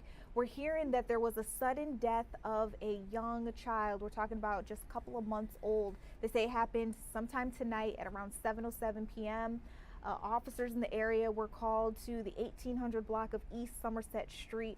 They found this unresponsive child in the area. They took that child to St. Christopher's Hospital for Children, but unfortunately she was pronounced dead by 7:49 p.m. So from 7:07, where the police were called, to 7:49 p.m., she was no longer with us. They are investigating this death. The Special Victims Unit is on the case. All I can tell you is that they say that it was a young child who unexpectedly died sometime today. Hopefully we'll be able to get you some more information about that in the 10 o'clock news. Another piece of breaking news that I have for you, we're hearing that there was a stolen minivan with an infant inside and it crashed in northeast Philadelphia. They say the suspect in this case has already been caught. So they're saying there was a 2-month-old girl inside of the car. It had been stolen from outside of a Rita's Water Ice on Frankfurt Avenue. That happened sometime today. Now, that car was a red minivan, and they say police led a chase with it. That minivan then crashed into 3 other vehicles before the suspect was caught. The baby was found unharmed and reunited with her father, according to the police. But still, just a scary situation. So just after 8 p.m., that's when 911 was called. So not even like an hour and a half and some change ago. Again, this was a red Toyota minivan that was left running outside of a Reader's Water Ice in the 8600 block of Frankfurt Avenue. The caller said someone had driven off with his daughter in the car seat. As you could see, we were scrolling, you could see the minivan in the image, and then you could also see the first responders, the police officers who were on the case, they say that suspect drove the stolen minivan into the intersection of Grant and Academy, where it ended up hitting a civilian's car as well as a police car. It then continued going northbound on Roosevelt Boulevard, hit another car at a Red Lion and Roosevelt Boulevard, that intersection. So after that third crash, that's when officials say the 42-year-old suspect got out of the car, tried his luck on foot. Clearly he wasn't that fast because they were able to catch him, arrest him in a wooded area near Boulevard and Red Lion Road. They did find that 2-month-old girl, as I mentioned. She was still inside the vehicle, unharmed. Thankfully, she had been reunited with her father, and she's expected to be okay. But it's unclear if anyone else was injured in those crashes. As I mentioned, he had hit multiple cars. So we'll keep our eyes on it. Again, we're hoping to give you this information in the 10 o'clock news, so don't go anywhere. Now, also, still ahead, the White House. Let's get a live look out there because it looks a little different tonight. Okay, wait, when we saw it before, it looked like yellow or greenish, but I think that was just our camera. They've fixed it, but you can see in the South Lawn background, you can see that huge UFC stage because President Donald Trump is really excited. They're getting ready for this UFC cage match. It's going to be on his birthday, June 14th, this weekend, but we'll get into all of that in just a second. More importantly, a lot of people have been trying to figure out what's going on with this war against Iran. As you may remember, I told you yesterday, President Donald Trump said he was trading strikes with Iran, that they had violated the ceasefire deal. They shot down an American helicopter, and he said, that's absolutely not going to fly. We need to do something about it. And so he ended up sending retaliatory strikes, not once, but twice, and then threatened to do it again. But apparently earlier on today, he actually announced that even though he said he was going to hit Iran very hard tonight, that he was actually going to shut all of that down. He said everything was okay because we had finally reached a deal. And he says he'll try to have it signed as early as this weekend. Now, he did say in a press conference that he wasn't going to be the one to do it. It might be Vice President J.D. Vance in his place. Now, when asked about what happened with that deal, in about 30 seconds, President Donald Trump said this. Let's listen in. And but a lot of ships, a lot of oil is out. That's why oil, even before this, the market couldn't understand why it was so free.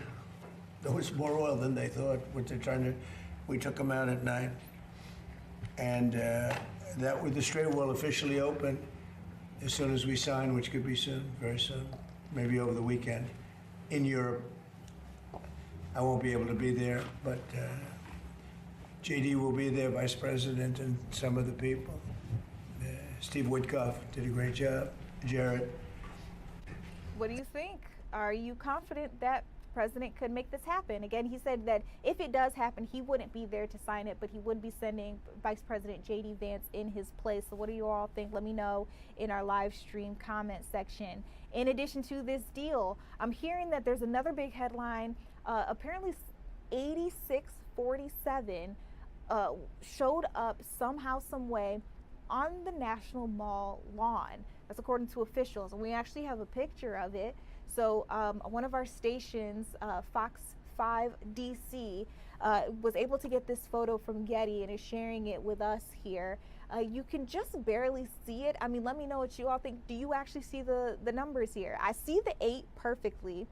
I'm not sure that I make out the 6, but you can imagine what it says. And then the 4 is pretty faint as well, but I definitely see the 7. So the U.S. Park Police, they're investigating this. They're not quite sure how it appeared etched into that grass on the National Mall. This obviously had to take time, though, so I'm wondering if maybe somebody came out and did this at night. People just not paying attention to somebody or a group of people maybe fooling around in the middle of the day. But again, these images, it's coming from Getty. It appears to show either dead or maybe discolored grass east of the World War II memorial. You can clearly see it from a distance. It's not that great from above, as I mentioned, but you can kind of make it out. What do you think? And it's interesting because This pops up literally just days before the National Mall is going to be filled with people who are interested in watching that UFC match that happens on President Donald Trump's 80th birthday, which again is this Sunday, June 14th. So just horrible timing there. And as you may remember, when James Comey was targeted for apparently having like 8647 or something like that in the sand at a beach, or with shells or something like that, that we learned then, if you didn't know, 86 usually means to get rid of, nix. They accused him of trying to suggest that President Donald Trump should be killed. So seeing those particular numbers in that sequence, 47 being President Donald Trump, the 47th President of the United States, not great to see that together. So that's what's going on in the National Mall. Meanwhile, I did mention to you that stage has been set, as we got to see right behind the White House. Let's see if we can bring that back up for the audience. Yeah, you see it there. All the different lights, all the different colors. You can literally see them. I mentioned they were like Hollywood lights just spewing out. This is the south lawn of the White House, and pretty soon, in just a couple of days, to celebrate his birthday as well as America's 250th anniversary, there are going to be 7 mixed martial arts matches scheduled for this Sunday. They're expecting thousands of people to get out there and enjoy these UFC matches. Actually, cameras were allowed inside of the arena for a look. They called it a tour. We've got some video of that too, if we can show the people as well. It just shows like the screens and the seating, but you might be interested in seeing what it actually looks like on the grounds, because normally we show you just that live image where you can see it in the backdrop. So as you can see there, the cage is already set up. Then you also saw they've got live screens, so just in case you're not sitting that close to the fighters, you can still see what's going on. And then as it zooms out, you can see all of the different seats that they have in the area. So that'll be a big, big event that's supposed to take place on June 14th. Again, that's going to be this Sunday.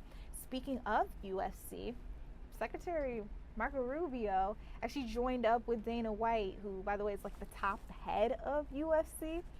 They launched an official partnership between the U.S. State Department and UFC, which stands for Ultimate Fighting Championships. They say they want to use martial arts as a tool for international diplomacy. So how are they going to do that? They actually had that press conference. I want to let you listen in. They can tell you themselves. We come from very humble beginnings when we first bought this company 25 years ago. And we believed at that time that this thing would work everywhere and would work all over the world. I've always had this philosophy that, thank God, ended up being true. It doesn't matter what color you are, what country you come from, what language you speak, we're all human beings, and fighting's in our DNA. We get it and we like it. I've laid in my hotel room in England many times trying to figure out cricket. Never gonna happen, but fighting in any language, as humans, we all get it. And what's been fascinating in our run over the last 25 years is how, you know, when we go into these different countries, you know, presidents of the countries or royal families from these different countries, everybody loves the fights. And more importantly, if somebody looks like you, talks like you, and comes from where you come from, and they're looked at as the best in the world when it comes to fighting, the entire country rallies around them, and it's a pretty powerful thing. So I want to thank Secretary Rubio for all of his support, and like Lawrence said, we are absolutely honored to be here and to be a part of this. Thank you, everybody.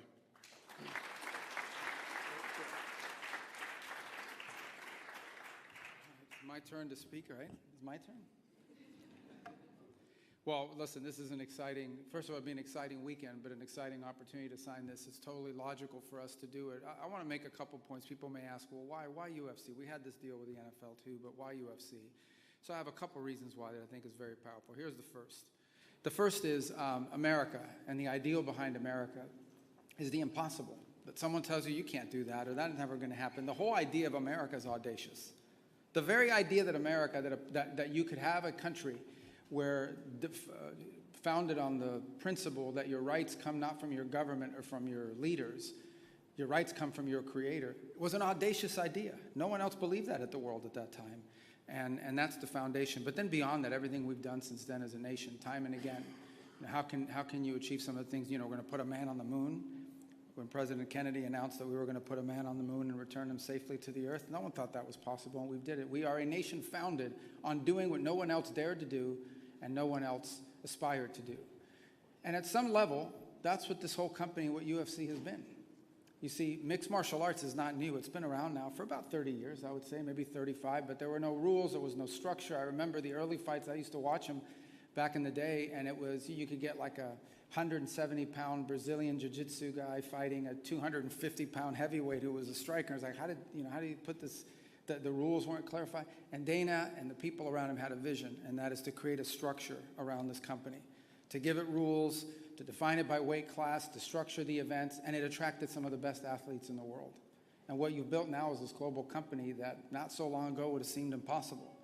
Back in the day when boxing commissions, that's what they're called, or athletic commissions, were a little bit reluctant to give you permits to stage these fights or put on these events, or when no one knew what it was, you were able to plow through that. And today you have one of the most recognizable American sports brands on the planet. And in and of itself, I think reflects so much the American spirit is reflected in this American company. Here's the second point. It truly is the United Nations of fighting. If you think about the number of countries that are represented, and I think that roster will continue to grow, Lawrence, I really do. I think the number of people and champions you're going to get from around the world will continue to be added.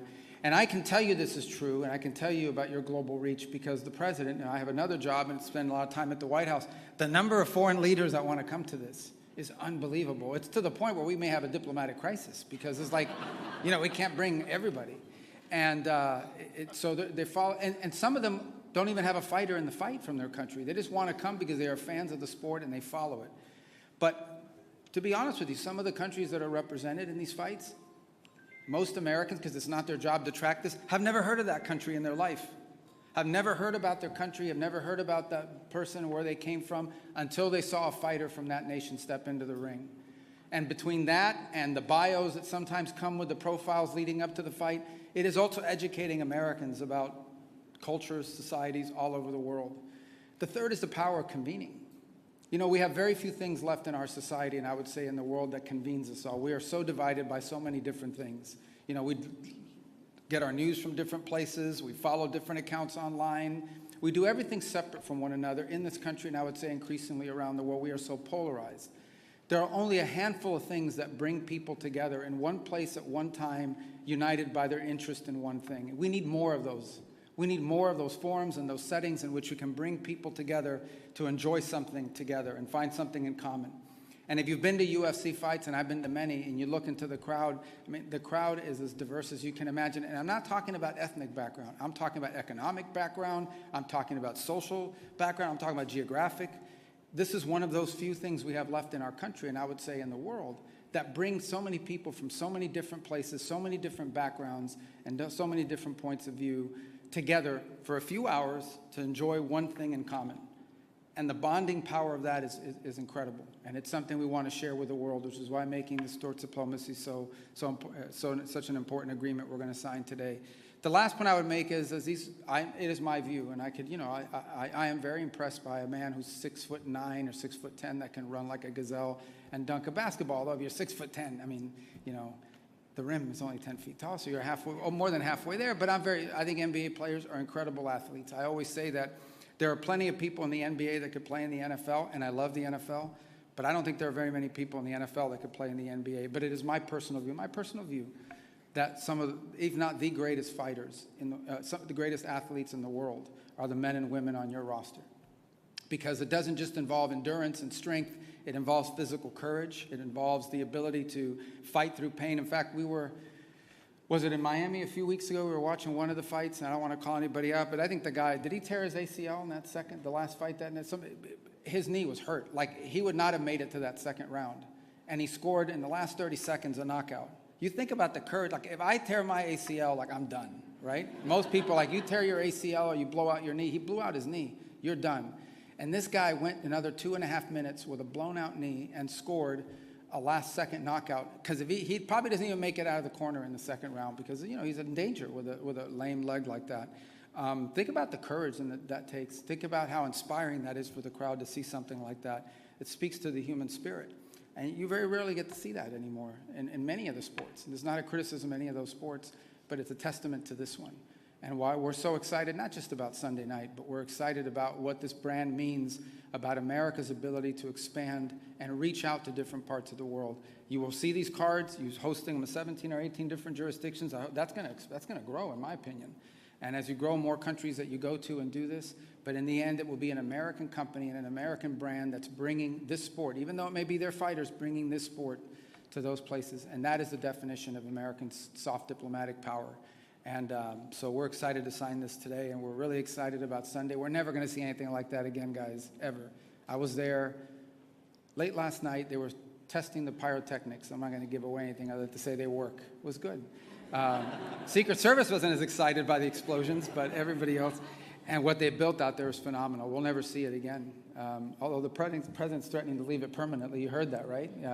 He's threatening to leave the gym. Just don't know. Maybe, you know, we'll just host weekly fights between people in politics, you know, and and settle our scores that way. But all kidding aside, Sunday is an unbelievable, historic, I think never to be repeated until next year experience for the American people to be able to see a sport. This is where I want to close. And I made this point earlier. We were doing a little interview about it. The White House is the people's house. It belongs to the people of the United States. The American 250 celebration belongs to the people of the United States. And there are millions and millions of Americans from all walks of life that are not necessarily attuned to politics or the financial markets or anything else, but they love the sport. And every Saturday, if you got a big event once a month, they're tuning in and they're watching and they host it. For them to be able to see this event with their White House in the background as part of our celebration as a country in our 250 years, I think is a gift to the American people.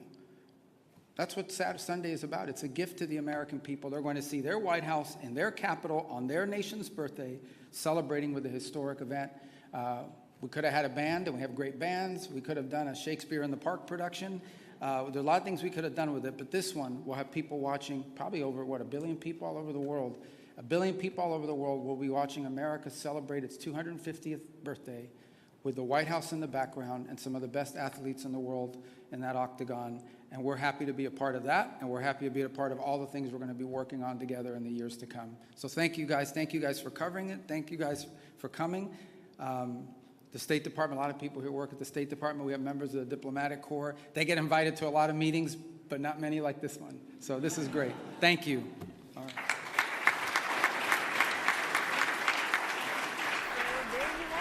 I mean, as they go ahead to sign that sports diplomacy, I mean, who would have thought that a sport like UFC fighting would actually be what brings people together? But that's what they say. The whole point is that's what they want to do. So again, that was Secretary of State Marco Rubio teaming up with Dana White from the UFC, saying that he's hoping that UFC can lead to international diplomacy, where we'll see people from all different cultures and walks of life coming together with a similar passion, and that being watching some guys pound on each other. That's just very American, actually. So again, you're taking a live look out at the White House. It was showing you guys the South Lawn, where you can see that UFC stage is set again for President Donald Trump's 80th birthday, in addition to America's 250th birthday. They're also expecting thousands of people to get out there. So I mean, that actually may be our first example of seeing all different kinds of people come together for one common goal, or just, you know, one common hobby, I guess you could say. So that's supposed to take place this weekend, and it's kicking off, I think, Freedom 250, which is a whole long festival, including FIFA World Cup stuff. They're also going to have performances, giveaways. Like Washington, D.C. is going to be popping. But you know what else is going to be popping? Us right here in Philadelphia, because we've got our first match. That is on Sunday at Philadelphia Stadium. As you all know, MetLife Stadium, they're starting all their stuff as well. I think the 13th is their first match. You're taking a look at Philadelphia Stadium right there. It's usually where the Eagles play, Lincoln Financial, but today, and moving forward, it's called Philadelphia Stadium. We talked to you about how to get there with SEPTA. Also talked to you about how New Jersey Transit doing their own completely different thing for anybody who's trying to get out to the New York, New Jersey Stadium matches. It's a lot going on. And as we talk to you about things that you can do and everything that having to do with World Cup, I was wondering, like, are you already FIFA fatigued? So we put out a question to our audience. We asked you guys, how do you feel about World Cup being here? Are you excited still? Are you already over it? Let us know what you think. Looks like 50% of our viewers said that they were already over it. 50% said they were excited. 30% said they were already over it, and 20% said they left comments like, you know, I'm not really into soccer myself, but if other people like it, it should be exciting for them. We also saw some people say they didn't care about football, soccer, anything at all. They were tired of it already. They thought the traffic was going to be a headache. But then we also saw some people who said that they genuinely were happy about it. You know, Team USA, they have their first match tomorrow in Los Angeles. It's going to be a really fun time if anybody's getting out there to LA Stadium. Team USA is going to be facing Paraguay, which is going to be a very interesting match in and of itself. We'll see how the U.S. men's national team actually performs. So with that being said, you guys have been watching Philadelphia Live. We cover all types of breaking news all across the United States. Sometimes we touch into international territory as well. I talked to you about the strikes against Iran, where President Donald Trump sits with that. We showed you this large fire out in Tracy, California, which, by the way, is still burning